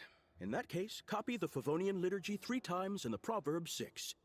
May the Animo Archon protect you, Deacon Dahlia. May he protect us all. That said, are you also unaware of Miss Frederica's whereabouts? I recall that you and Mr. Varka set off for Nodcry together. By the way, I must also confess, I'm asking this on Deaconess Barbara's behalf. Perhaps Varka might know. But considering how dangerous things were in Nodcry, I doubt he had time to keep track of her whereabouts either. The letters we exchanged mostly contain pleasantries, but it comforts me to know that she is well. I sent word of this home so Barbara knows as well. I would say that Jean would know Frederica's whereabouts best, but she shoulders a heavy responsibility. This family of ours. I believe you need not worry, Cardinal. By the Animo Archon's grace, the 1,000 winds that blow throughout the world shall all return to a single place. Indeed. Any Mondstadter who leaves their windows open inviting the company of the wind shall be guided towards eventual reunion. Let the wind lead according to his blessings.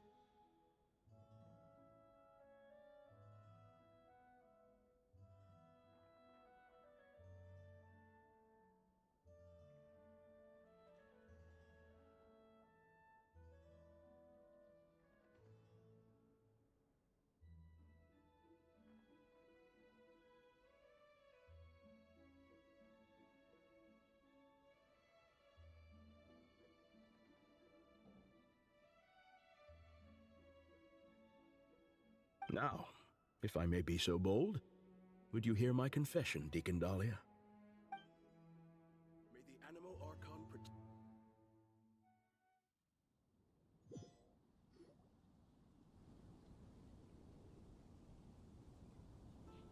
Sorry to keep you all waiting. Would you like to go to confession as well, Miss Barbara? I believe the Cardinal will be working at the cathedral for some time yet. Oh, I'll be fine. My worries are quite small. Nothing worth bothering the Cardinal about. Anyway, I'm off. My sister's waiting back home. I should be helping her cook.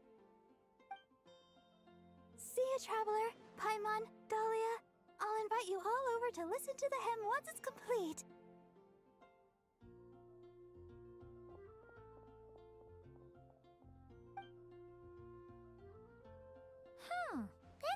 weird.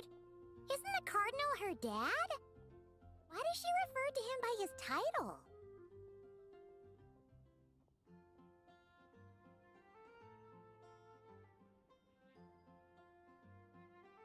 Well, we are standing in front of the Favonius Cathedral right now.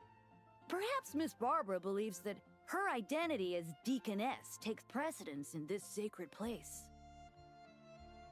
If you were to go in and ask him right now, you'd likely get a similar answer. But in the world outside, well, I suppose all we can do is let the wind lead and trust the Animo Archon to help us out.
I've already organized all the materials related to the products and the business premises.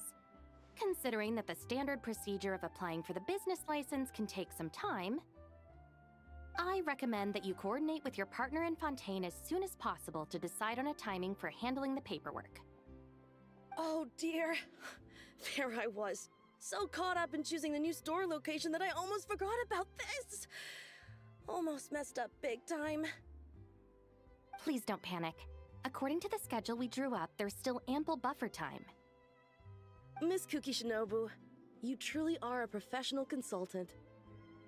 If it weren't for your help, I don't know how many pitfalls I might have fallen into on my first overseas business venture. You're too kind. I'm simply doing my duty. I've accepted your commission. It is my responsibility to oversee every detail.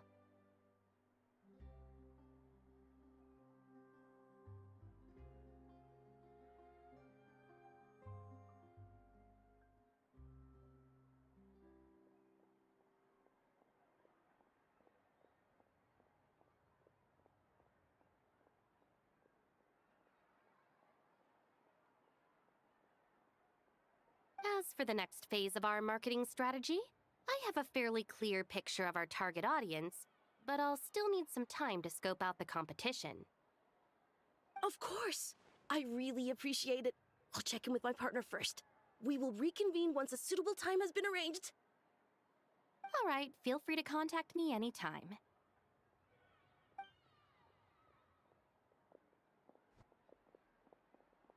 Traveler! What a coincidence running into you here. How have you been lately?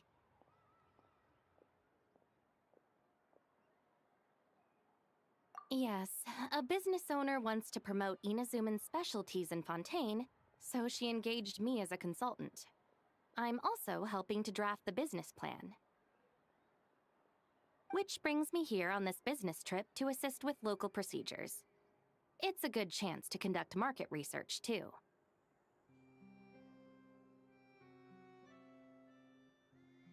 Speaking of which, this business owner is quite generous. After learning about the gang's situation, she volunteered to cover travel expenses for the other members, too.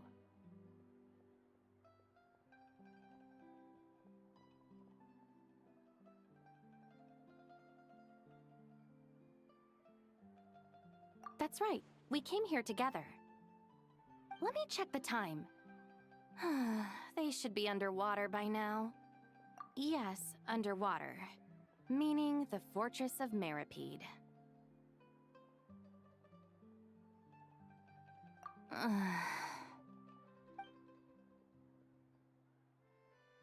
Woohoo! Man, the water feels great.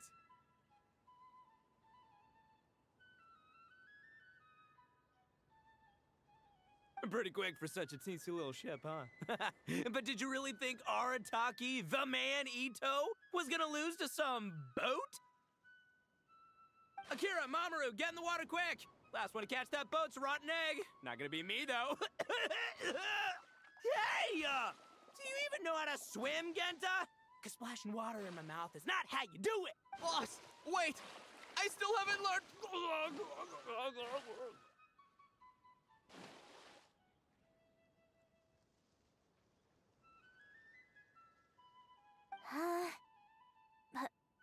Please refrain from swimming in the Aqua Rail waterway, passengers. It is very dangerous. I repeat, foreign tourists must also comply with local laws. Passengers are not to swim in the Aqua Rail waterway. This is a violation of the Aqua Rail Traffic Safety Act. Does anyone happen to know that very tall gentleman over there? Could you please help convince him to board the boat? Otherwise... I apologize, Miss Melazine, for causing you trouble. I'll fish them out right away. Mont, good thing you're here. Understood. Hey you, big guy. Your behavior constitutes a serious threat to public transportation safety. I'm going to need you to come with me. Huh? What, you got any proof? Who's been threatened? Everyone looks perfectly fine to me. You know, I've got a top-notch lawyer on my side. Don't say I didn't warn you. Besides, even that Tengu warrior everyone's so scared of back home in Inazuma can't do nothing to me. How's a shorty like you supposed to bring me in? Shorty?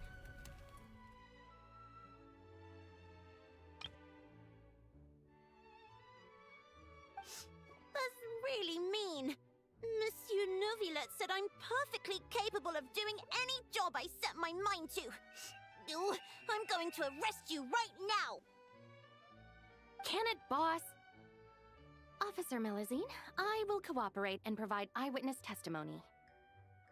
Hey, Shinobu, aren't we supposed to be on the same team? How could you... This isn't a big deal right now, but if you don't cooperate, this'll only escalate further. Wouldn't want to make a fool of yourself while we're overseas now, would you? First, you switch sides, then you go and hit him a home run right out of the gate. All done, Officer Melazine. You can take them now. They won't give you any trouble. Boss! Wherever you go, we'll follow. That about sums it up. It's not that serious. Their detention period will be just about over when I finish my business here. I'll just pick them up on the way back to Inazuma. This is nothing. I'm used to it.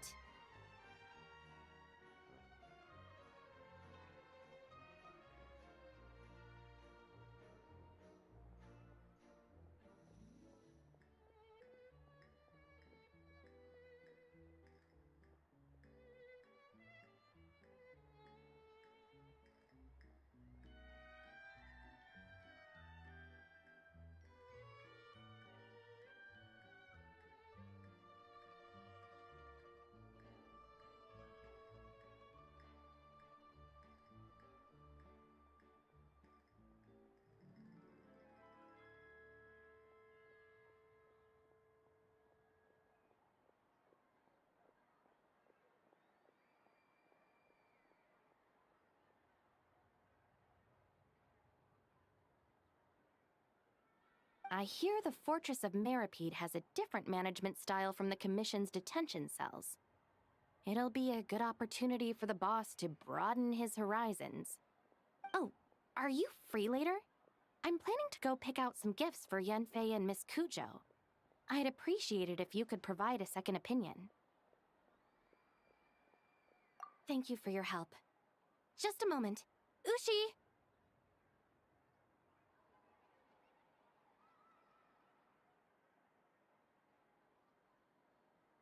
Come on, we should get going.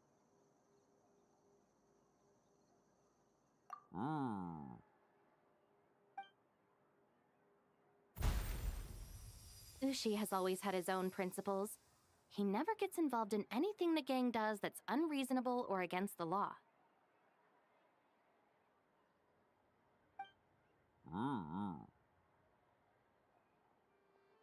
He also helps handle all sorts of errands within the gang. For example, Ushi was basically in charge of packing for this business trip. I once advised him that he didn't need to force himself to stay by the boss's side. With his talents, he could accomplish much greater things. But Ushi seems to have his own plans, and, well, I trust his judgment.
Oh, how long I have been silenced for? I thought that I... What the freaking hell? It was since half of the Sheamus. Oh, fuck.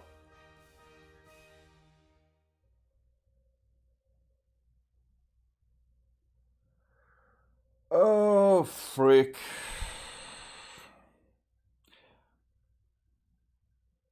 Why? Why did it have to... I mean... of course. Because the thing is that my keyboard has a bit of a problem with the control. And I have I mean the control key. And I... the hotkey that I used, so I don't have to go out in the OBS and change. It has the Control, Alt, and another button that I use all together to mute myself and back. Freaking, that's like 20 minutes, about, I think, maybe even more. So I use that. And that control is not always working, so that's why when I try to mute myself or anything like that, and you see that switching to walking and not, that's when I press something wrongly, wrong button. But also it could be that whatever, that's on the control for me as well, switching to walking and running. So that there is that problem. So if I mess it up, then it might be that I'm just switching to walking and button. Those are not the excuses. The excuse is that I should have checked when I switched back. I wanted to switch back from muting myself, because I've been blowing my nose, basically. When I did that and switched back, I probably fucked it up somehow. So the entirety that I've been talking about is lost since then. I think it even the Seamus part when I no that's what that was maybe at the beginning. But all my laughing about them. Oh, I've been laughing so hard. And it's gone. Okay, and right now I have to, because what I've been talking about, that I'm taking a bathroom break before I get to the Linnea story quest. Fuck, I'm so angry. I'm about at myself, basically.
Yes, as I expected, because I checked on it. It was about 20 minutes. Yeah, it's there when I started laughing, but all my other frick, all my other reactions after that, the entirety of Cookie Shinobu, part of the reaction is it's gone. It's gone. It's not recorded anywhere. Why am I even doing this? Whatever. Okay, at least let's go and do the Linnea story. So freaking mad at myself. And technology, because technology, of course, is the reason. I'm excused. How can the Adventurers Guild help you today? It's been a while since we last came to see you. Got any exciting commissions for us? Things have been rather quiet in Nodcry lately. The commissions currently on our books are all very routine. That being said, the Frostmoon Scions are preparing to host some sort of event. They've approached us with quite a number of requests for supplies. Apparently, it's going to be quite a large gathering. The Frostmoon Scions? Well, it can't be another Moon Prayer Night. Do they have some other big festival that Paimon doesn't know about? I mean, yeah, you have I heard it's a friendly sparring competition for animal friends. Something called the Spirit Envoy Championship. Animal friends sparring. Okay, let's sign Paimon in. That's right. The Frostmoon Scions have always advocated coexistence with nature, encouraging their followers to build positive relationships with the beasts of the wild.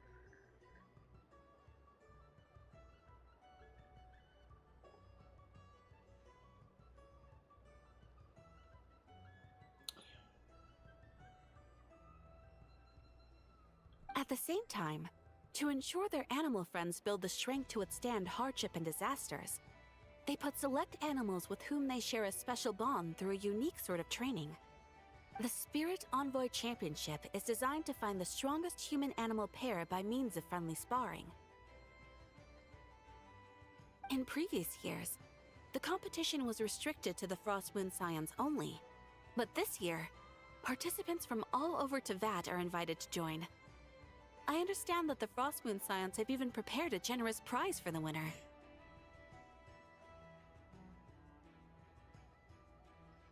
Ooh, Okay. Does that mean we can join too? Can I sign Paimon in? Time to put you through your paces, Paimon. What? You want Paimon to fight? The question is, do you want to fight? Well, you two certainly share a remarkably deep bond. I believe that would be against the rules. Apparently, in a previous competition, someone entered an extremely rare and powerful partner. After this, the rules were clarified to state that only common animal species and their variants can compete. I guess the truth Paimon out.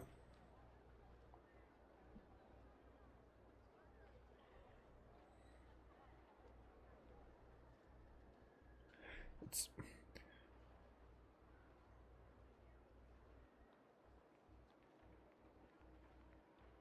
My left and right ear are seems to be having different shapes.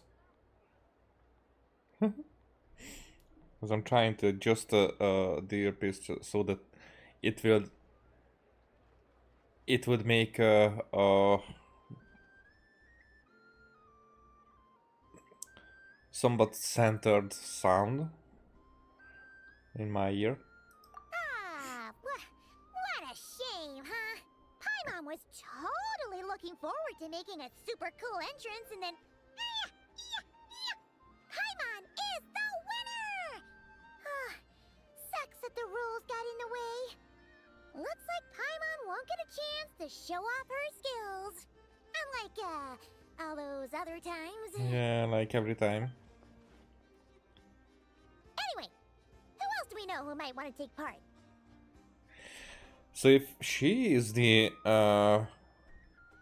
primordial one, could it be that she wasn't ever fighting, always having having other people fighting for her. I would think so. If you're unsure of what to do, why not ask one of our advisors for help? Advisors? Since when does the Adventurers Guild have advisors? Since when they don't. The guild has always had a team of advisors on hand to assist our fledgling adventurers. Of course, few of them would be qualified to assist such world-renowned adventurers as yourselves. But as luck would have it, one of our top advisors has recently returned to Nodcry from a trip away. Her expertise is varied and broad, and she often gives lectures at Speranza. If you have any questions, you could try asking her for help. She sounds impressive. But you're right, Catherine. It would take a lot to teach us something new. Let's go put this mystery adventure advisor to the test. Mystery? Up toward homecoming wings. So homecoming is the main thing here in the second part of this year.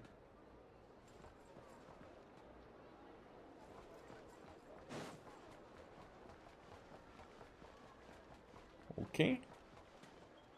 Should we make it less uncomfortable? I'm approaching like... Let's approach Ilua. She's right there. Alright then. Next, let's go over some more tips for adventuring in Nodcry.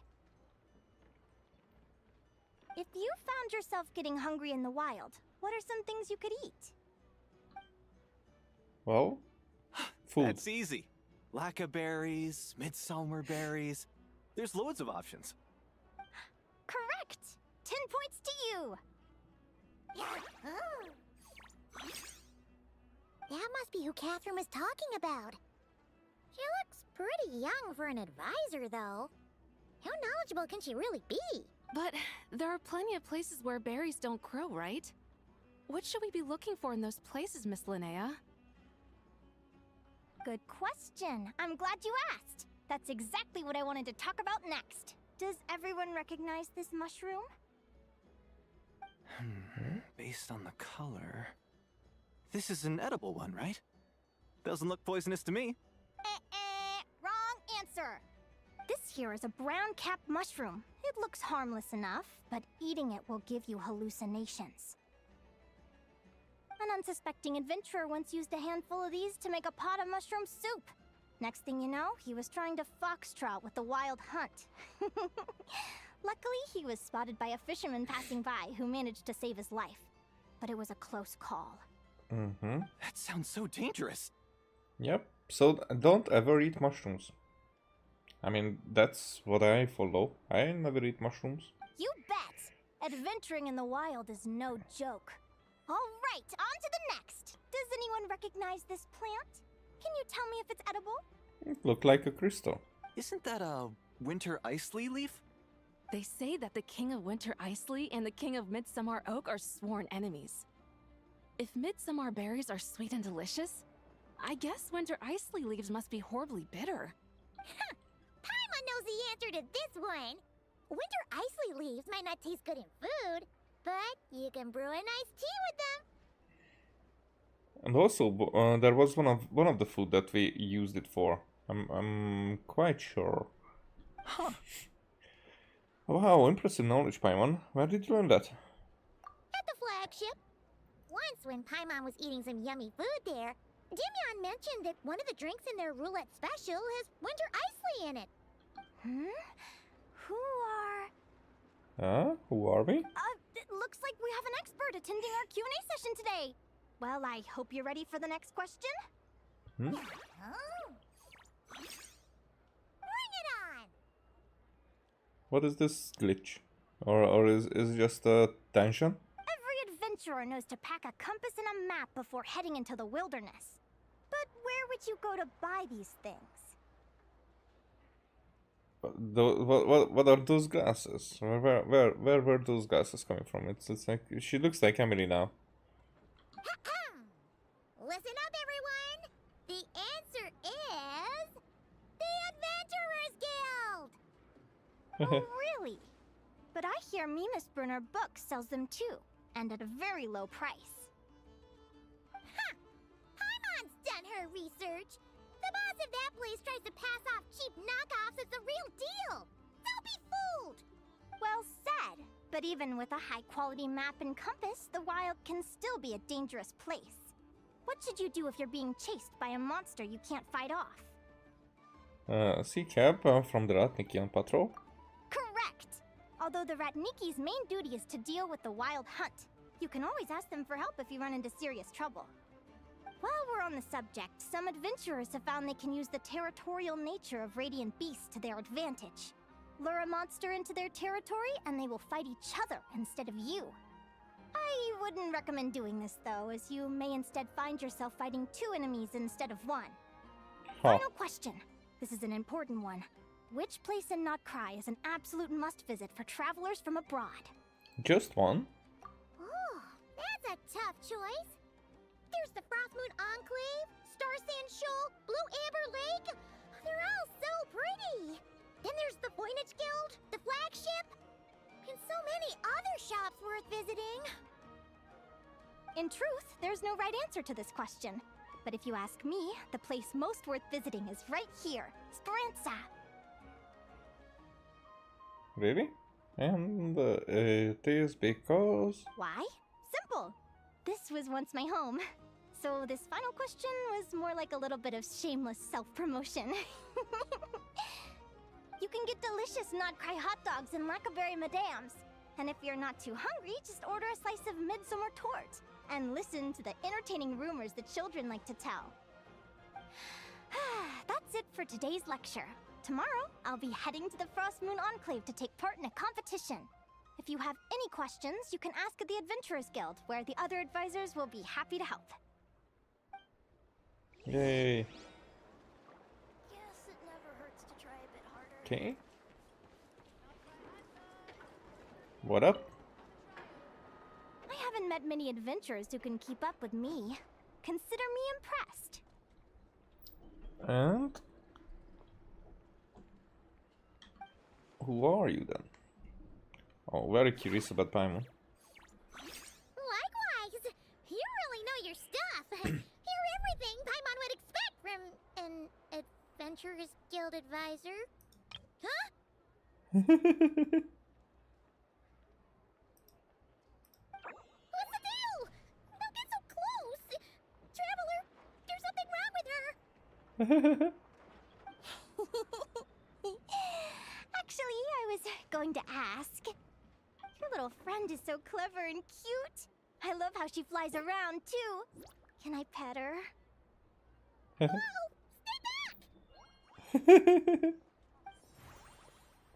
Oh, she's right after her. Don't be afraid. I'm not gonna hurt you.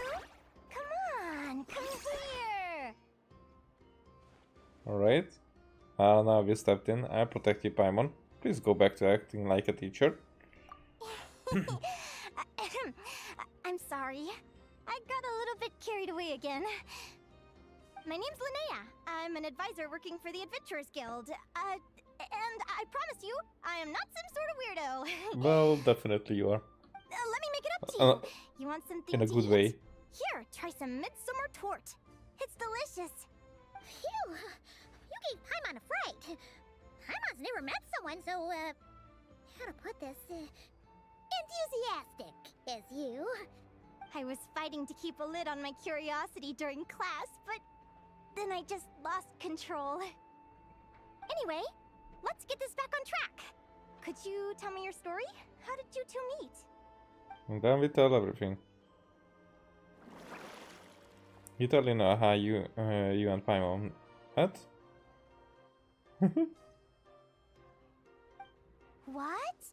You fished this little cutie out of the sea? Can you tell me where? A visit to that beach is going right to the top of my bucket list. You'd be wasting your time.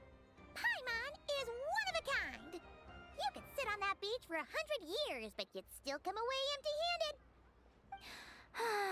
Is that right? What a pity. Paimon is one of a kind. But what kind is that one, actually? Anyway, you said you're going to Frostmourne Enclave for competition? Oh, right! Paimon almost forgot why we came here. We were thinking of taking part in the Spirit Envoy Championship ourselves. Catherine said you could give us some pointers? Let Paimon guess. Is that your partner there? Huh?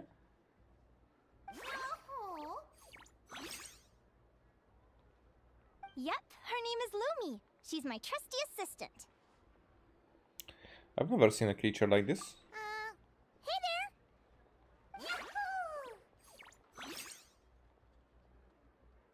I'm like... Have you two Whatever. ever ventured north of Notcry? Not yet. Wait, so you're saying Lumi comes from the northern tundra? Pretty much. There are 6 types of fae commonly found in the tundra. Lumi here is a Jack Frost. That's one of them. Jack Frost?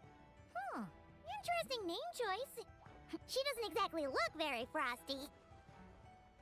An excellent observation. In fact, Lumi is no ordinary Jack Frost. She's a special one. Because of? But I need to have this picture. The first time I met her, she was wearing this weird cardboard outfit with ugly splotches of paint on it, as if she was trying to disguise herself as a regular Jack Frost. I stayed and watched her for a while, and I discovered that some other mean Jack Frosts were ganging up and bullying her because she looked different. They stole all the food she'd gathered and kicked her out of her sleeping spot. Lumi couldn't fight them. She had nowhere else to go, so she found an old cardboard box, painted it blue, and put it over her head, hoping to blend in with the group. Whenever she was discovered, she'd get beaten up, and the rest of the time she lived in constant fear. Until one day, seeking shelter from the rain, she clung to me and wouldn't let go. We've been partners ever since. What a story!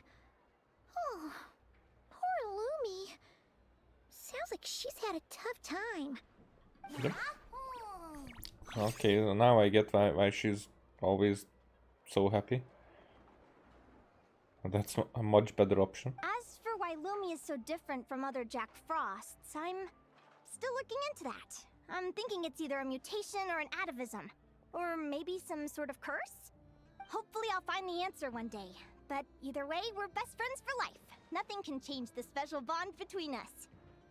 Speaking of which, given how long it can take to build a strong bond with another creature, if you're serious about entering the competition, my advice is to pick an animal friend that you're already pretty close with. Otherwise, the odds are gonna be stacked against you. An animal friend I'm close with, huh? Actually, we're kind of spoiled for choice on this one. Who do you think would be the best fit? I mean, there will be suggestions. What I'm trying to think of.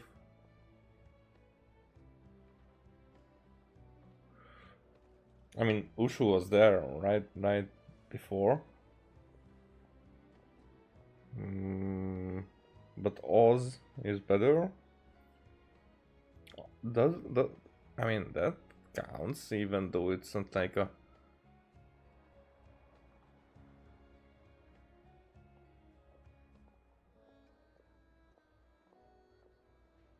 I'm not sure.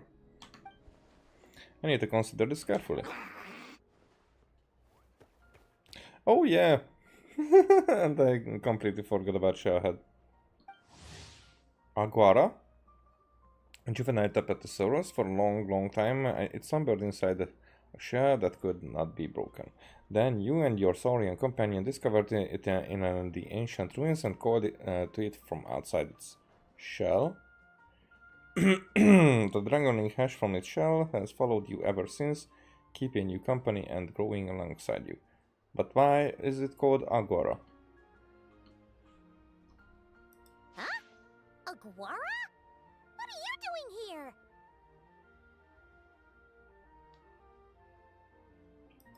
Huh? Are you saying you want to join the competition?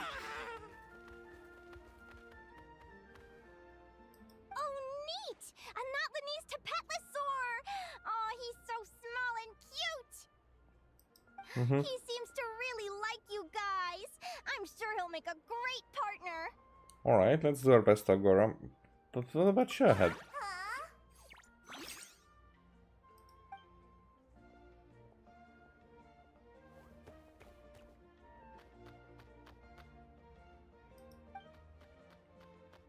Oh, look at them! Fast friends. Play nice, you two. They both seem pretty sociable. No wonder they get along so well. Well then, there's no time to lose. Let's go get you signed up. Why not Shahad?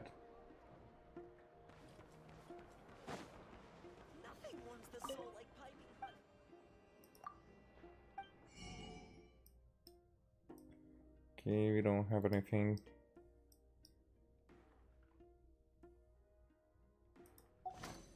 I mean the recipe or such. Alright, let's go right there.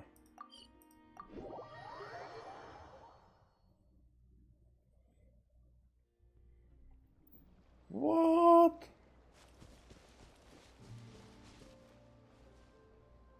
And this wasn't here before.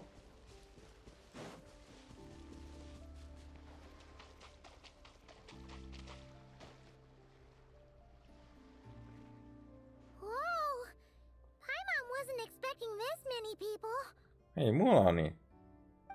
Traveler, Paimon! What a nice surprise! I didn't think I'd run into you here. Oh, and Professor Linnea is here too! Are you guys here for the competition as well? Yep. Kinda. Feels like we haven't seen you in ages, Mulani. So, how do you know Linnea anyway? Through her work with the Adventurers Guild. She was in Natland not long ago. She knows so much that we took to calling her Professor. Speaking of which, you never answered my question. If a Kaholosaurus and a Kukasaurus got together, would their babies be able to fly in the sky and dive underwater? Cause that would make a pretty awesome Saurian companion. Huh. That's almost certainly impossible. They're completely different species. Ah, well, that's too bad. Hear that, Mamala? Guess I can't do any matchmaking for you in the Flower Feather clan after all. Does it bother him at all? But I always think of them as like bishops, more like. I mean, those are dragon-like anyway, so I don't know. You have a thing for Kukasaurs? Oh, Ito! I was wondering what all the commotion was. Looks like this is where it's at. Ito, what the heck? Either Paimon's seeing things or you're not here for the competition too, are you? You have Oshu. Why else would I be here? Cost me an arm and a leg to get a boat all the way to this Crodnai place. Crodnai. Not cry. Hey there, I'm Mualani. Are you a friend of the Traveler and Paimon stew? I sure am. Nice to meet you. The name's Arataki Beetle Gladiator Ito, head honcho of the world-famous Arataki gang of Inazuma. That's quite a mouthful. Wait, did he say Arataki gang? Why does that sound so familiar? Just call him Arataki Ito. This guy's a bona fide buffoon. Hey, who you calling a buffoon, you flying lavender melon? Flying lavender melon. Wait, so you're some sort of mutated lavender melon? You don't look like a melon. Thank you, she would say. Not a mutated melon, or any kind of melon. How could a melon be this cute? So Ito, are you here on your own? Where's the rest of the gang? Yeah, about that. Well, unfortunately, the gang only had the funds to send their main man this time, but don't sweat it. Once I snag that championship title, I'll use the prize money to bring Shinobu and the boys over to join the party. Shinobu. Oh, I remember now. Kuki Shinobu, right? She's mentioned the Arataki gang before. Huh? No way! You've met my deputy? She stopped by the Flower Feather clan recently to take the flying trial. Chaska said she was a natural. Maybe that will be one of her interactions. I mean, anecdotes. Hold on. If she's that good and she's only the deputy, you must be way stronger than I imagined. Look sharp, Mamala. We're in for a tough competition. But why are you here with a beetle? That's right! Bring it on! I'm looking forward to seeing who I'll be facing in the finals. Word is that the early birds get the best draws. You snooze, you lose. Laters, compadres! Wait, is he serious?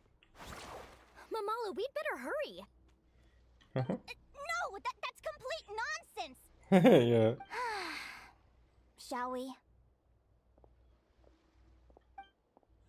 Hey, Traveler, have you noticed? There's loads of other people we know here, too. Why don't we go say hi before we register? Okay, but is that the register, or that should be one of the people we know? Yahoda? Yahoda! Here for the competition? Yahoda? Huh? I'll have you know it's Champion Yahoda. Champion? Don't you know? This isn't my first Spirit Envoy Championship. Uh-huh. I took part in the last one. And not just that, I only went and won the entire competition. It was very heroic. Although, there were nowhere near as many contestants then. Oh, why did so many people have to show up this time? How am I gonna keep my title now? They showed up because the champion is not that hard of a cake. Whoa! That's amazing! We'll definitely have to learn a thing or two from you. Yeah.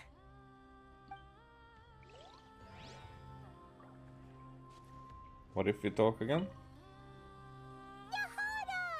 Oh, okay, so... I'll have you... Don't you know? This isn't my first...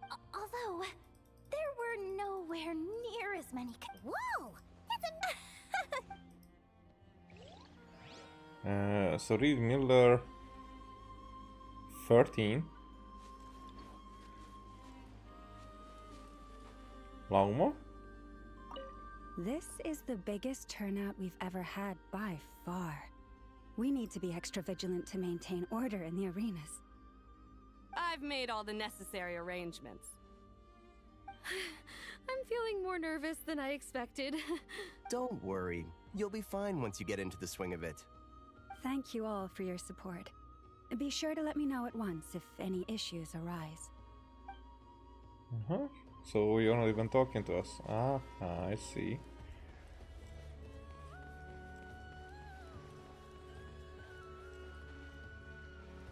So this would be how the Fae look now.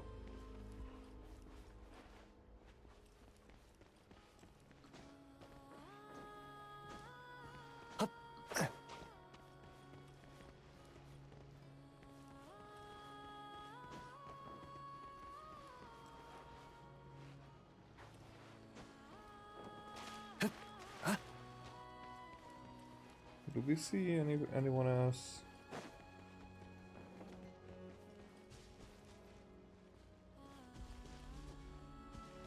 Well, those weren't that many, as I was expecting. I got here first! No way! My Sharky surfboard clearly beat you to it. Well, I'll see you in the arena. Just don't go crying like a baby when you lose. Did you hear that, Mamola? Show them no mercy!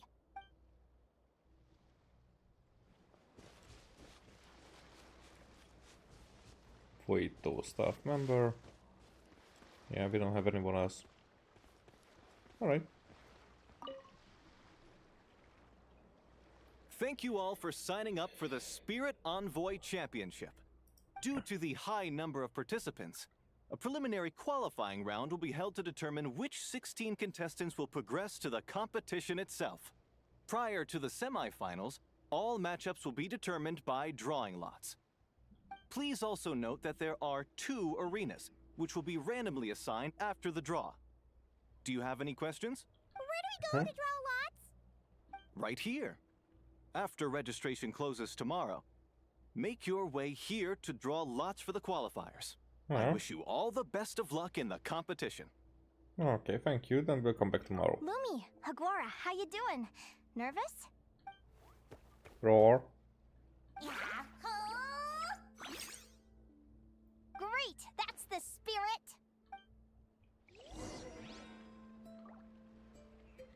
For a long day. I mean, actually, this way.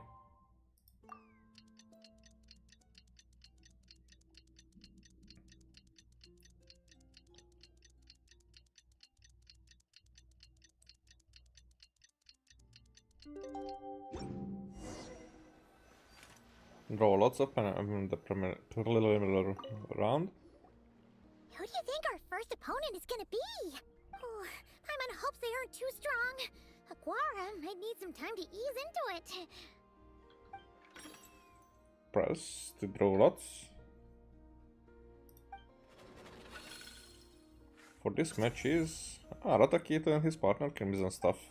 Oh, the results of the draw are out. Oh, let's take a look. Your opponent is Arataki numero uno Ito. Ah, we literally just managed to get rid of him, and now you have to face him in the arena. Yeah.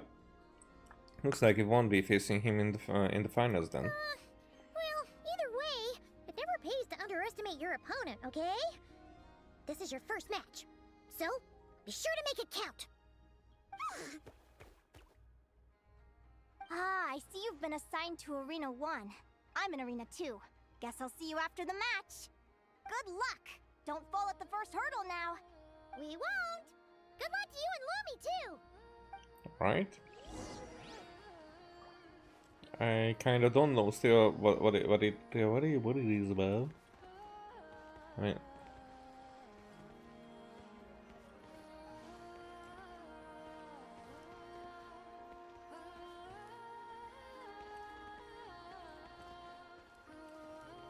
I'm trying to figure it out. Here! Oh, okay. Bye. Dude, I haven't seen. Welcome, spectators! I'm your host, Jaswava. The qualifiers are about to begin. I trust everyone has found their groupings. Czeslava, Kia. The qualifiers are... The contestants for this match are the Traveler and her partner Aguara versus Arataki numero uno Ito and his partner Crimson Staff. Well, this has come sooner than expected. I was hoping to face you further into the competition. Go, Crimson Staff! Go! You can do it, Aguara! You show that beetle who's boss! Alright. Great energy from both contestants. Now, without further ado, let the match commence. So what are we doing?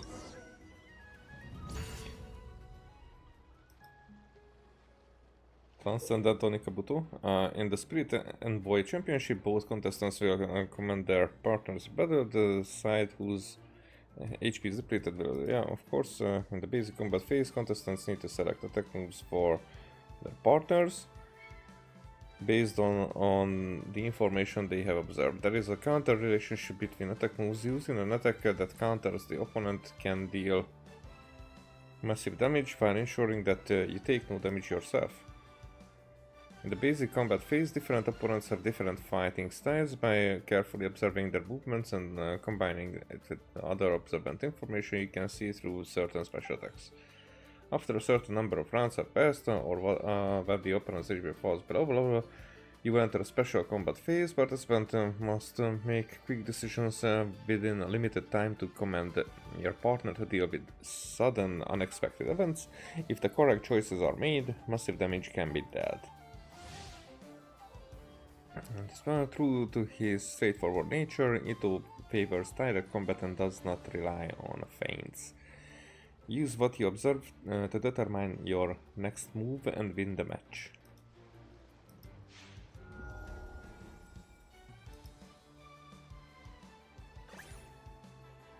The opponent looks pumped. Could the charge strike be coming?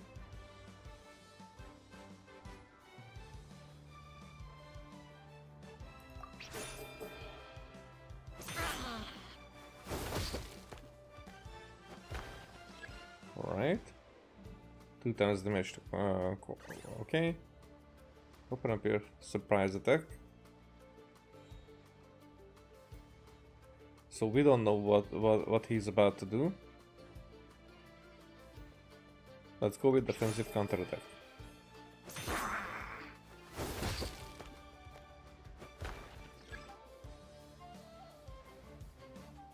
Okay.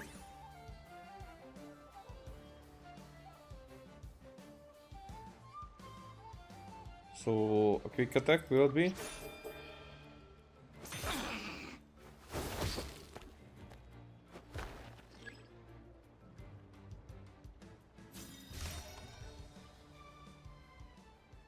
ultimate. Woo! You got some moves. I'll give you that. But it's gonna take more than that to defeato. The Ito! It's time to unleash our show-stopping killer combo move. Ushi, Crimson Staff! Yeah, Crimson Staff. Look, I wanted to kit you out with mecha armor, but you need to bulk up first. That's why we gotta take on these tough opponents. To get you strong! Logic did not logic there. Ushi, you and me have crushed countless foes in our time. Now, with the 3 of us together, ain't no one gonna stand in our way. Finish them! What?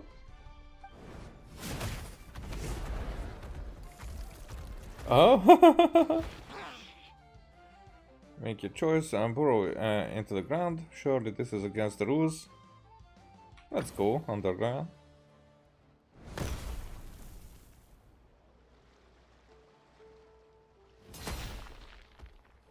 Lols. Stop the match. Yeah? Because it's against the rules? The bull. Ushi, was it? Yeah. Is there a problem? Arataki Ito is disqualified for fielding an additional animal companion. The Traveler and Aguara are the winners! Yay! But we didn't want to do it this way. Huh? It's 1 animal per contestant. That's the rule. Let this be a warning to everyone. But me, Crimson Staff, and Ushi are 1. We should only count as 1 contestant. Hey, what? Oh, come on! I mean, that was clearly against it. I thought that it was just. I mean, that wouldn't have worked either.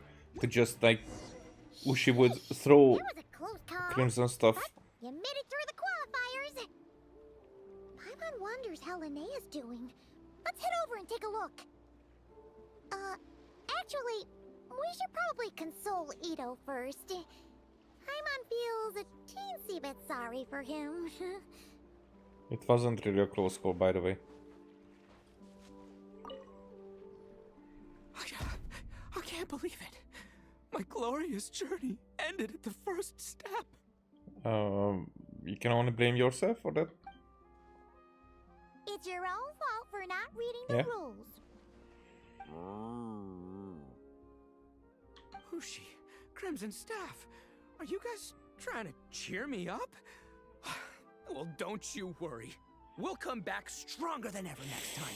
And I'll lead us to a glorious victory, fair and square! Anyway, seeing as we came all this way, I think a little sightseeing is in order, huh?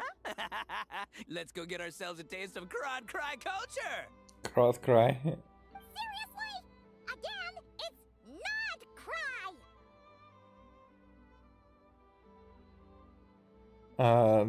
Do you actually have any more left? Well... Hey, the Lavender Melon! I've got a little, proposition for you. No way! If you want more, go earn it like everyone else! Yeah, good luck. Fine. Don't let me any ding-dang. Watch me. I'll figure something out. This is a small pond, and Arataki Ito is the biggest fish around. Don't let me anything then. Fine. Don't let me any ding-dang. Watch me. I'll figure something out. This is a small pond, and Arataki... Don't let me anything then. Alright. Okay. Watching as match. But from where? Yeah.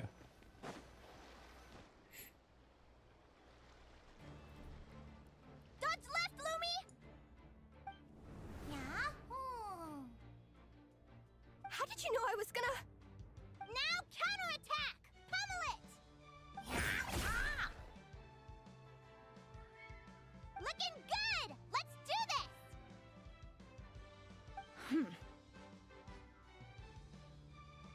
Who is that? Ignorance really is bliss, isn't it, Linnea? But it won't last forever. Why is she staring at Linnea? Do they know each other? Probably. And it's all over. We have a winner. Is it this chick? Congratulations to Linnea and Lumi. You're through to the next round. I can't believe it. My Iku torso. Good job, Lumi! Traveler! Paimon! How did your match go? We won too! You and Lumi were really in sync. Thanks, that means a lot. Yeah, I think we performed pretty well out there. Not just Lumi, I was really in the zone today. I don't know how to explain it, but sometimes it feels like I can predict my opponent's next move. I know exactly what to do before I've even had the time to think. It's almost like I enter a different state of mind. It comes and goes, but it started after I met Lumi in the tundra. Anyway, congrats to both of us on getting through the qualifiers! Come on, let's head to Speranza, my treat! Hooray! Hooray! So we will not meet the strange lady? She's not here anymore.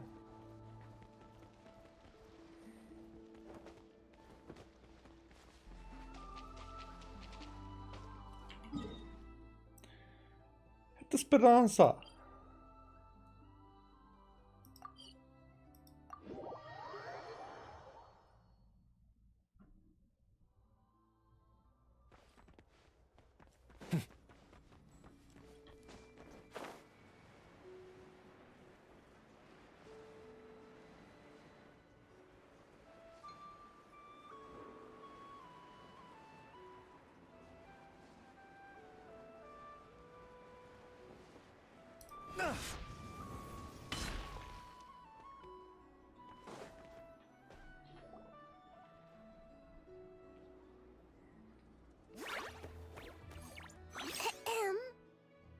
May I take your order? Hey, Maisie. Turns out I'm treating a friend today, so I'd like to order the finest dish in the house. Oh, I take it you're referring to our secret menu? That's right. Tell the chef to sharpen his knife. I'm expecting surgical precision. Is that a reference to something? Yeah. Cold talking. Yeah. The Hidden Hero. It's a novel my best friend Helka sent from Liyue. There's the chef, and he fights the bad guys with a kitchen knife. It's really cool. It's her favorite part of the book. She's always nagging Linnea to act it out with her. Psst. Linnea! Do you think Chef Yerba could be a hero in disguise too? He does chop vegetables super fast. Oh, I think it's definitely possible. Not a chance, I'm afraid. Evening, everyone. What can I get you? Why don't you choose for us? I'm treating a friend today. We're celebrating our success in the qualifiers. Sure thing. I'll rustle up a few of my specialties then. Won't be long. Hello? I'm ready to order. Oh. Be right there. I gotta go. Let's play again soon, Linnea. We can, yeah, because this was a play. You seem to get along really well with everyone here. Oh, that's right! Didn't you say that this used to be your home? Yes. After my parents departed, I came to live here with my friends in the conch gang. Departed? I'm so sorry. I didn't mean... like that. They're still alive and well. They just don't live around here anymore. Come to think of it, I haven't told you my story yet. I guess you'll have noticed the wings on my head by now. They're proof that I'm not human. Hehe. On your back? Yeah, on your head. Why did I...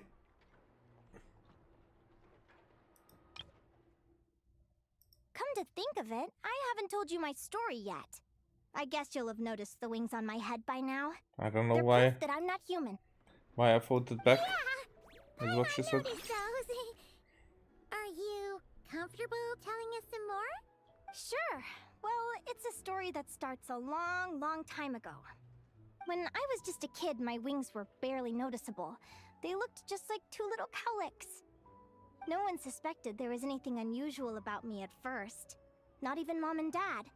They were too busy to notice. But I always had this strange feeling I couldn't explain. Like I knew that all these little ways I was different from my friends couldn't just be a coincidence.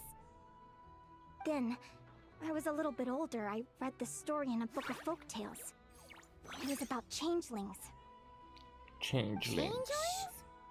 What are those? What are those? The story goes that some of the Snowland Fae will secretly switch their own child with a human baby, leaving their offspring to be raised by humans, while taking the human child for themselves. Why would they do that? That's unbelievable. I know, right? The way the stories are written, it sounds like something parents make up to scare naughty kids.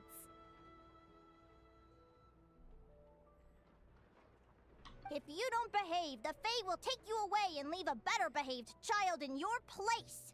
It's the sort of thing that starts as a warning and evolves into folklore over time. So, obviously, I didn't take it seriously at first.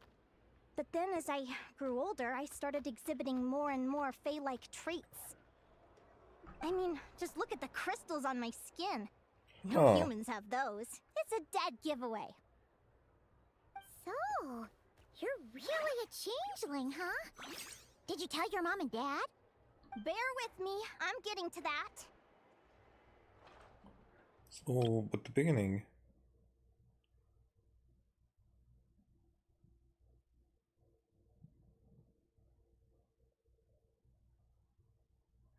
But so it's not about behaving.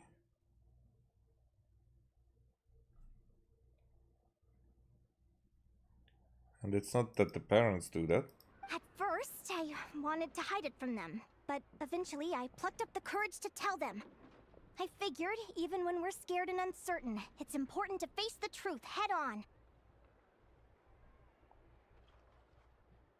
Give me a second here.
Alright, I'm back.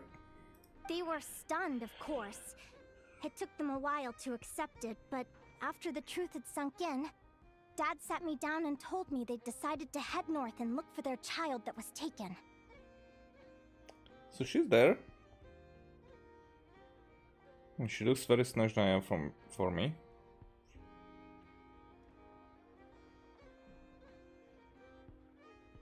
Maybe she's looking after her or whatever, maybe.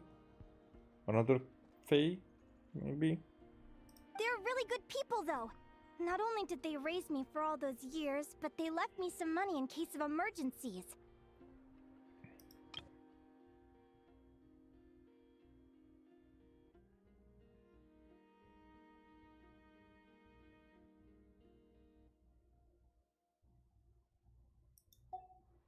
After that, I grew up with my friends in the Conch Gang.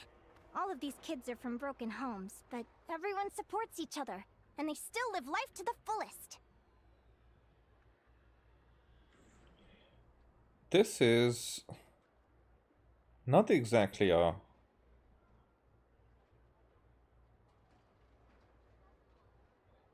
so this gets more and more complicated attire. But the face looks like she might not be an NPC. So it's on an Arlecchino level, I would say. Because Arlecchino has a very good style, but still a very simple design.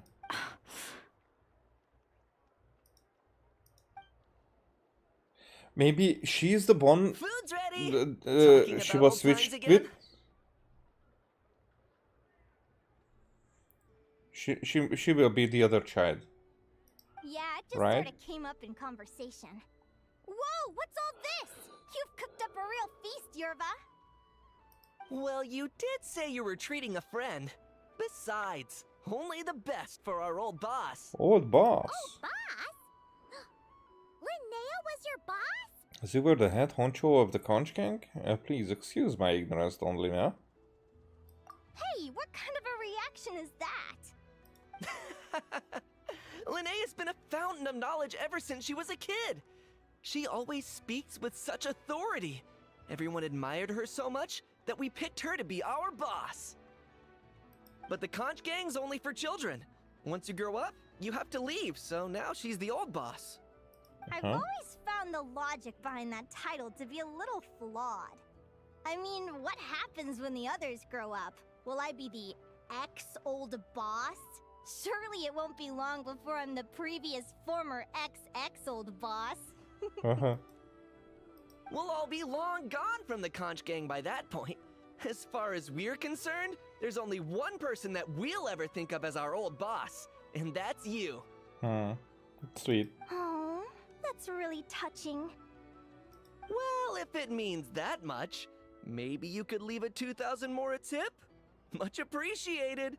Miko's birthday is coming up, so we're pooling our money to get him some new clothes.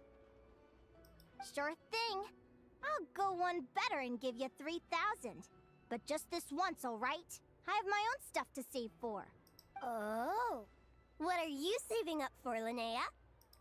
I have big plans. I want to buy a huge ship for scientific research, then take my friends on a voyage of discovery to explore all the mysteries of the world. Oh, that sounds cool. I want to sail to all the other nations, hear the heartbeat of the jungle, the whispers of the wind, the echoes of the mountains. And one day, when I'm too old for all that, I'll combine everything I've learned into a great illustrated atlas of nature. Of course, there are other questions I hope to get answers to along the way. Like, what exactly Lumi is and where my birth parents are. Have you tried to find them before? Well, when I was much younger, I used to hear these strange lullabies as I was drifting off to sleep. Go, child of the Fae. Make your way to the villages and towns and seek kinship with the humans. The world of the Fae is rife with a sorrow you do not understand. They were sung in the tongue of the Fae by kind, warm voices. I can't explain why, but somehow I knew that they didn't want me chasing after my origins.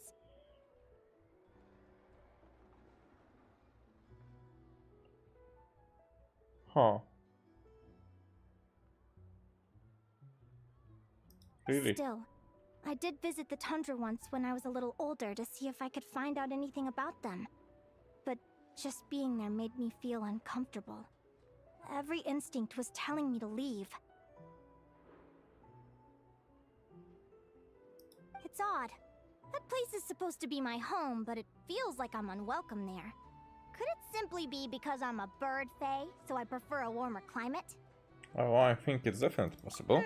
Something tells me there's gotta be more to it than that. The less I know about something, the more curious I am.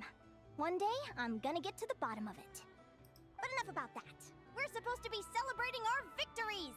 Cheers! Yay! Cheers! Cheers! Paimon can't wait to dig in! I mean, it makes me hungry too. I'm stuffed. How about you guys? Yep. Paimon's fit to burst. Let's see. It's a little early to hit the hay. How about we get Aguara and Lumi to try a little sparring practice? The opponents are only gonna get tougher from here. Yahoo! Yahoo! And they will have to fight each other at one point. They seem to like that idea. Then what are we waiting for? Let's go! Alright. They will not be there, or they will be teleported away. They're very evenly matched. It's strange. When I was battling you, I couldn't seem to get into the zone. I had no way to predict your next move. Yeah? Because I'm unpredictable. I'm unfated. Aguara has learned new skills through something that was very quick. Hey, I'm curious. Why does Aguara have a ribbon tied around his tail? And how did you two meet, anyway? Now that's a long story. I mean...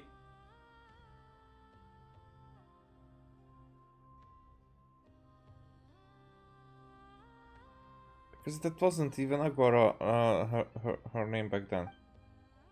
Briefly, some of the events of the Lost in the Woods. What an incredible adventure! I mean, I don't even remember. Someday, Maybe I haven't done that. I want to go on an adventure of my own. Show Lumi every corner of the world. There's got to be countless stories out there waiting to be told. You're excited too, huh, Lumi? But most importantly, we have to figure out who you are and where you came from. Then we can track down others just like you. Maybe then you won't feel lonely anymore. Oh no. It's about time we all got some rest. Good training session, everyone. I'll see you at the arena tomorrow. Oh, we'll have to draw lots again, won't we? Hopefully we don't end up facing each other this early in the competition. Wait, no, forget I said it. I should go before I jinx it. Hehe. Lumi!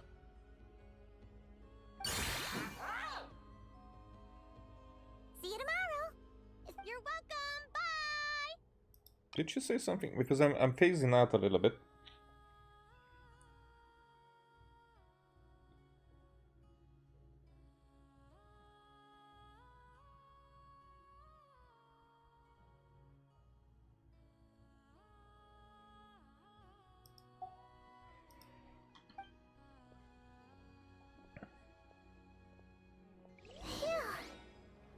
Let's head back to the flagship and get some sleep. Paimon's eyes are starting to droop. Okay. No objections against that.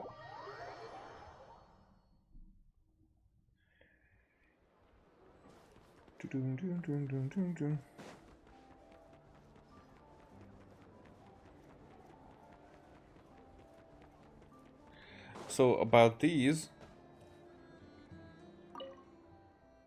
that we can get here, so like let's get Ilua one. So these do nothing.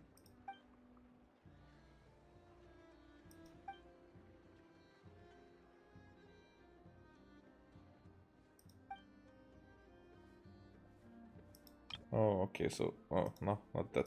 What was she saying? Hello, Miss Linnea, here to buy more sugar sculptures for Lumi. I sure am. Lumi loves your sugar sculptures so much she can't even bring herself to eat them. She just licks them once and then gives them to me for safekeeping. But since they're made of sugar, they end up melting anyway. So if I could trouble you, can you make me another one? Of course, just give me one. Why is she excused? Lumi is so adorable. I just want to pet her, but that feels like it would be a bit rude. Oh well. Here you go, Mr. Na. One sugar sculpture. Thank you. Lumi, it's ready. Do you want it? Oh, she fallen asleep. I give it to her later.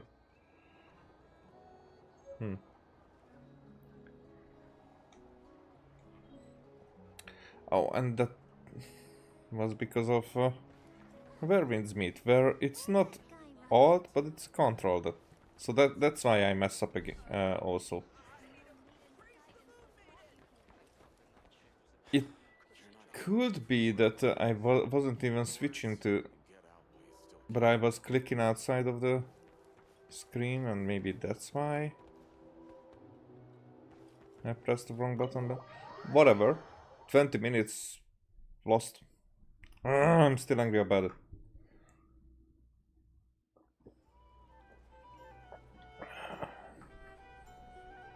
It's not because of the 20 minutes, but because it cannot be replicated.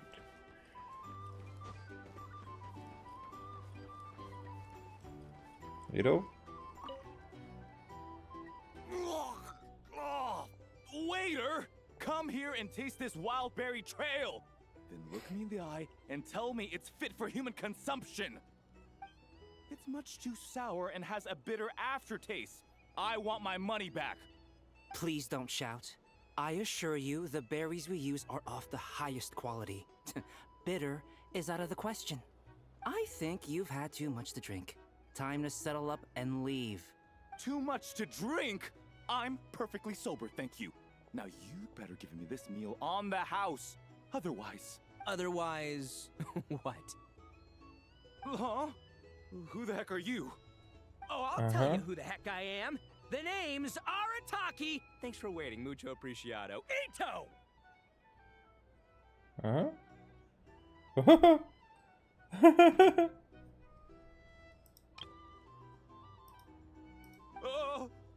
Oni! It's an Oni! Oh? Why is that so scary? Nice work, Ito. Keep this up and we might just have to double your bonus at the end of the month. Oh, he's working. Don't you worry about a thing. As long as Ito's around, consider this establishment protected.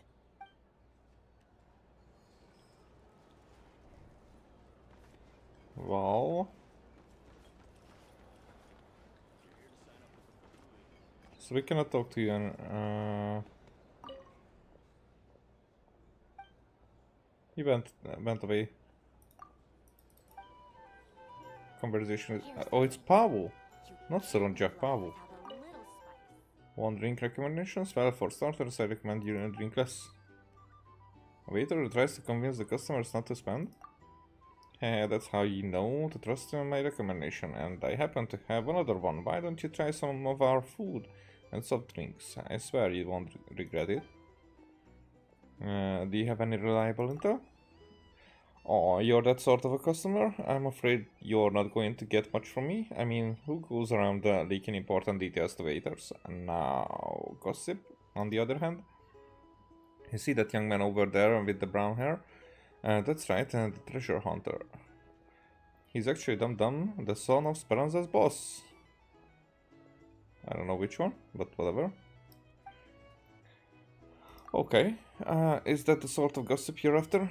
Because I've got loads more where that came from, but gossip really is more than an after-dinner indulgence, if you catch my drift. Heh, I did. Now, my question is... oh, again. For starters, I recommend you drink less. Or some information.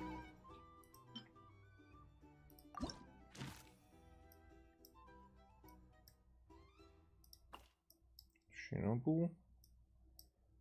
So we don't have Ito version, so that wasn't an anecdote. Even though I was thinking, expecting it to be. Huh.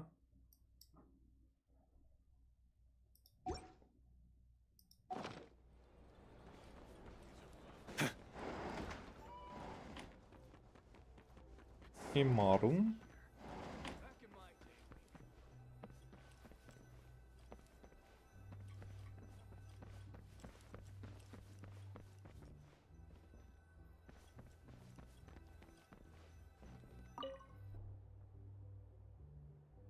The person next to blah blah blah. Oh, is that the time? The draw's about to start! Come on, we gotta get moving!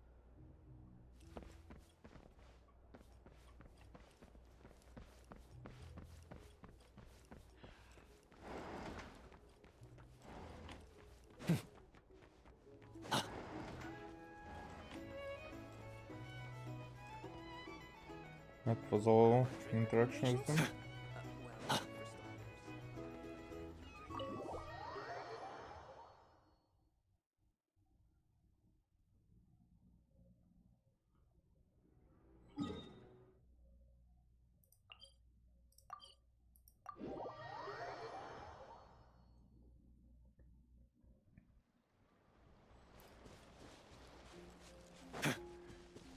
I might not finish this today. It's like I've been sleeping in the afternoon, but still I feel so freaking tired. I just can't explain it. And that if I do that, then I'm missing out on. Just because I'm just like, you know, more like just watching than reacting, making mistakes, you know. At least I did the anecdotes, and tomorrow I will be able to. Hopefully, there will be other anecdotes. Hania and her partner Fluffy the Flower King. Hania, I didn't even know that you're here. See. Your next opponent is Linnea. Oh, that name sounds familiar. We met her at the Beast Tamers tournament multiple times. She was the runner-up in the Nelatpala Cup. Both of them. Yeah, Paimon remembers now. She's been looking after our fungi friends this whole time. Who do you think she's gonna partner up with for the competition? Come on, let's go say hello. A bongo head. Who else?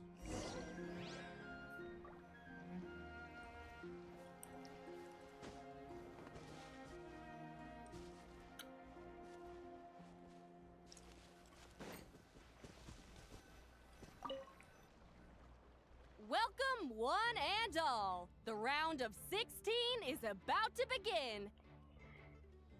Our contestants for this match are the Traveler and her partner, Aguara, versus Hania and her partner, Fluffy the Flower King.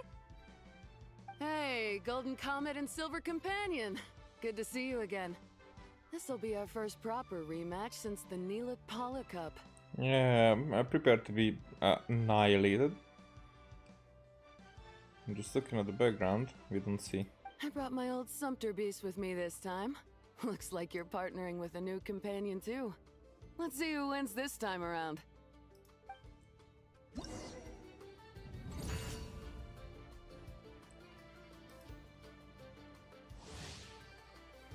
Hania and her partner. Hania has full confidence in Fluffy and Flower King and favors a direct fighting style as well. Fluffy the Flower King has high endurance but will occasionally stop to rest. While it is resting, it becomes vulnerable and takes increased damage from all attacks. Okay.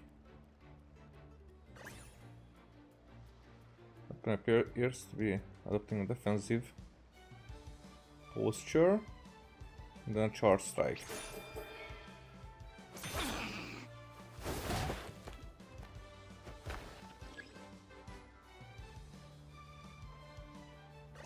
Okay. Preparing the parry. That would... That's also a defensive. Oh, that's why it's making it green.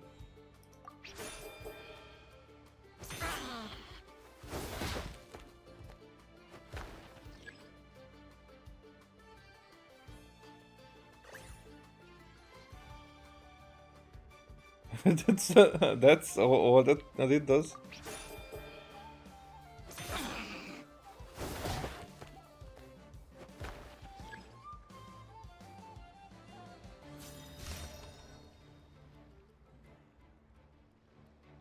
You're even tougher than last time. But you know what? Sumpter beasts are renowned for their endurance. It's their refusal to give up that allows them to traverse huge rainforests and deserts, one step at a time. And when they charge full speed, they kick up enough dust to blot out the sky. Send 'em flying, Fluffy the Flower King! Watch out! Well.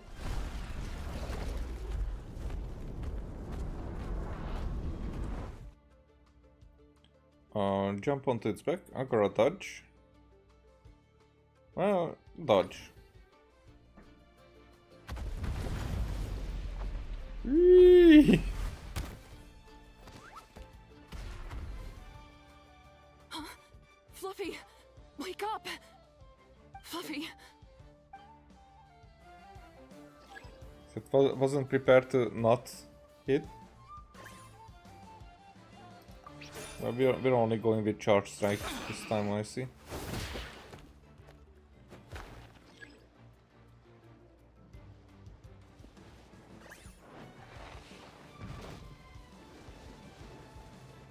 I guess charge strike again.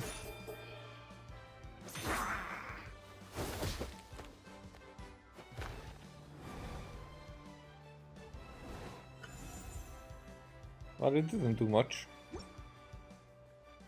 The Traveler and Aguara are the winners! Oh, what a shame. We were so close. Really? I did not get hit, not even a single time. Even with a new partner, you're still as tough as they come. This was some bad luck running into you so early in the competition. It's like competition with elimination is so stupid, because I think it's more like you get points, you lose not lose points, but you don't get points. But maybe in another setup you would you should go against all the 16. I mean the other 15 contestants. Get the points where you can, and that will determine who would. I mean, that's how most times it works, I think. The elimination process is that's stupid. You don't have the chance to show that you are actually good against others, and maybe just that opponent is that, because that opponent could be, you know, rock paper scissors way. For another enemy they could do worse, and at the end of the competition you might go against that other enemy that you are better against, so then that would determine that your companion is better against more opponents than just losing to that one. Well, since you defeated me, you better go all the way like in the Nila Kala Cup. I can handle losing, but only to a champion. So you go show him who's boss. I won't let you down. All right, we're through to the quarterfinals. Let's go see who our next opponent is.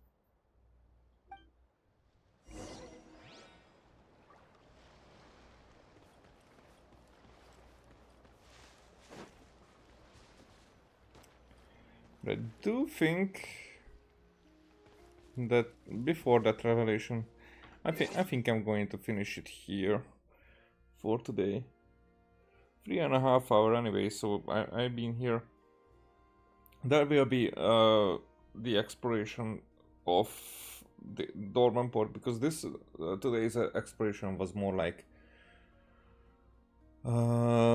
about finishing up the Temple of Space. So there will be things to do, and there are the other world quests as well. So yeah, we'll get there. Do I have? Yeah, just enough to wish.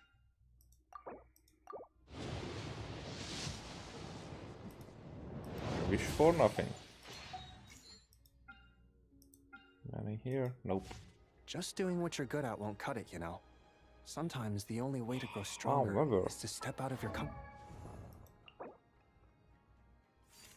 and Ilua would give the next time as well, but leveling up Ilua might be...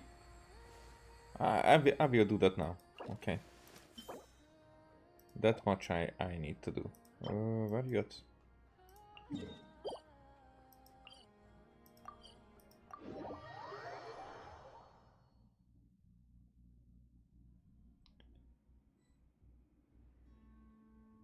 Might not be at the right place. Do not be afraid.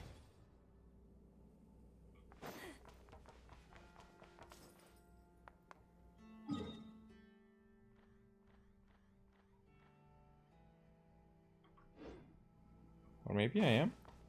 Oh, it's right there. Okay.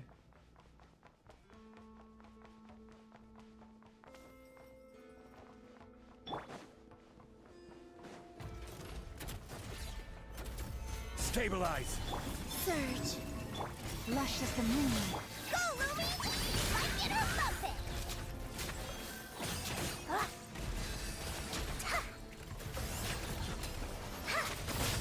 As you like it! Solidify! A moonlit night for all. Wane. By the frost moon of old.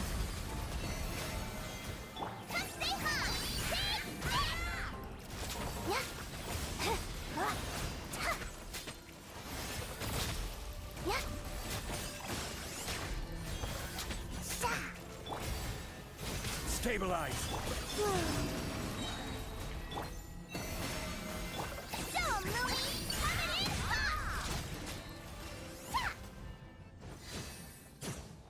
Yep.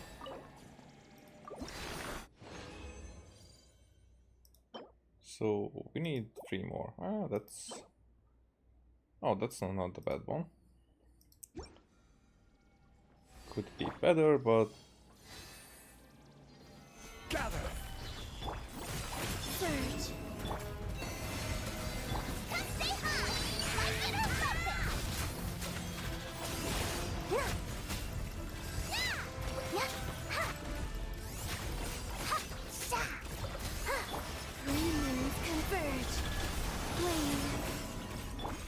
For the everlasting forest. Branch into song.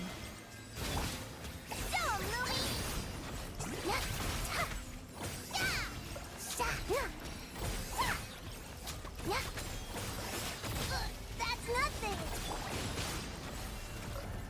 Solidify! Surge.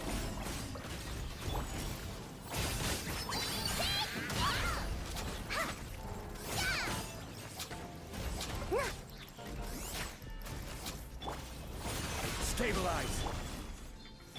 Lush as the moonlight. Yep.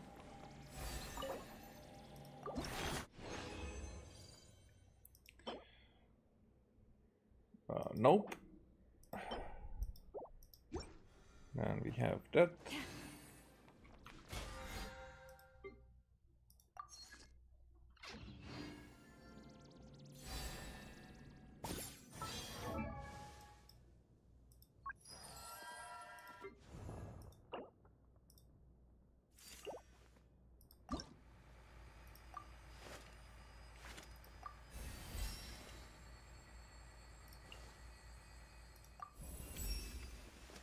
Can't believe how much I've... Something then.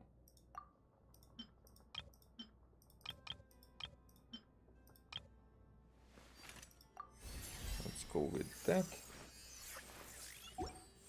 I still need to farm stuff for the talent level ups. But also I need to farm more. I do need to farm more. But right now that 90 it's exactly enough for the weekly. So I'm gonna Keep it that way.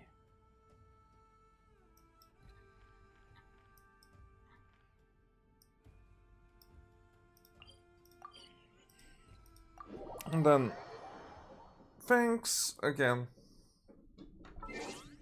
watching. See ya next time. And sorry about the 20 minutes. Shame.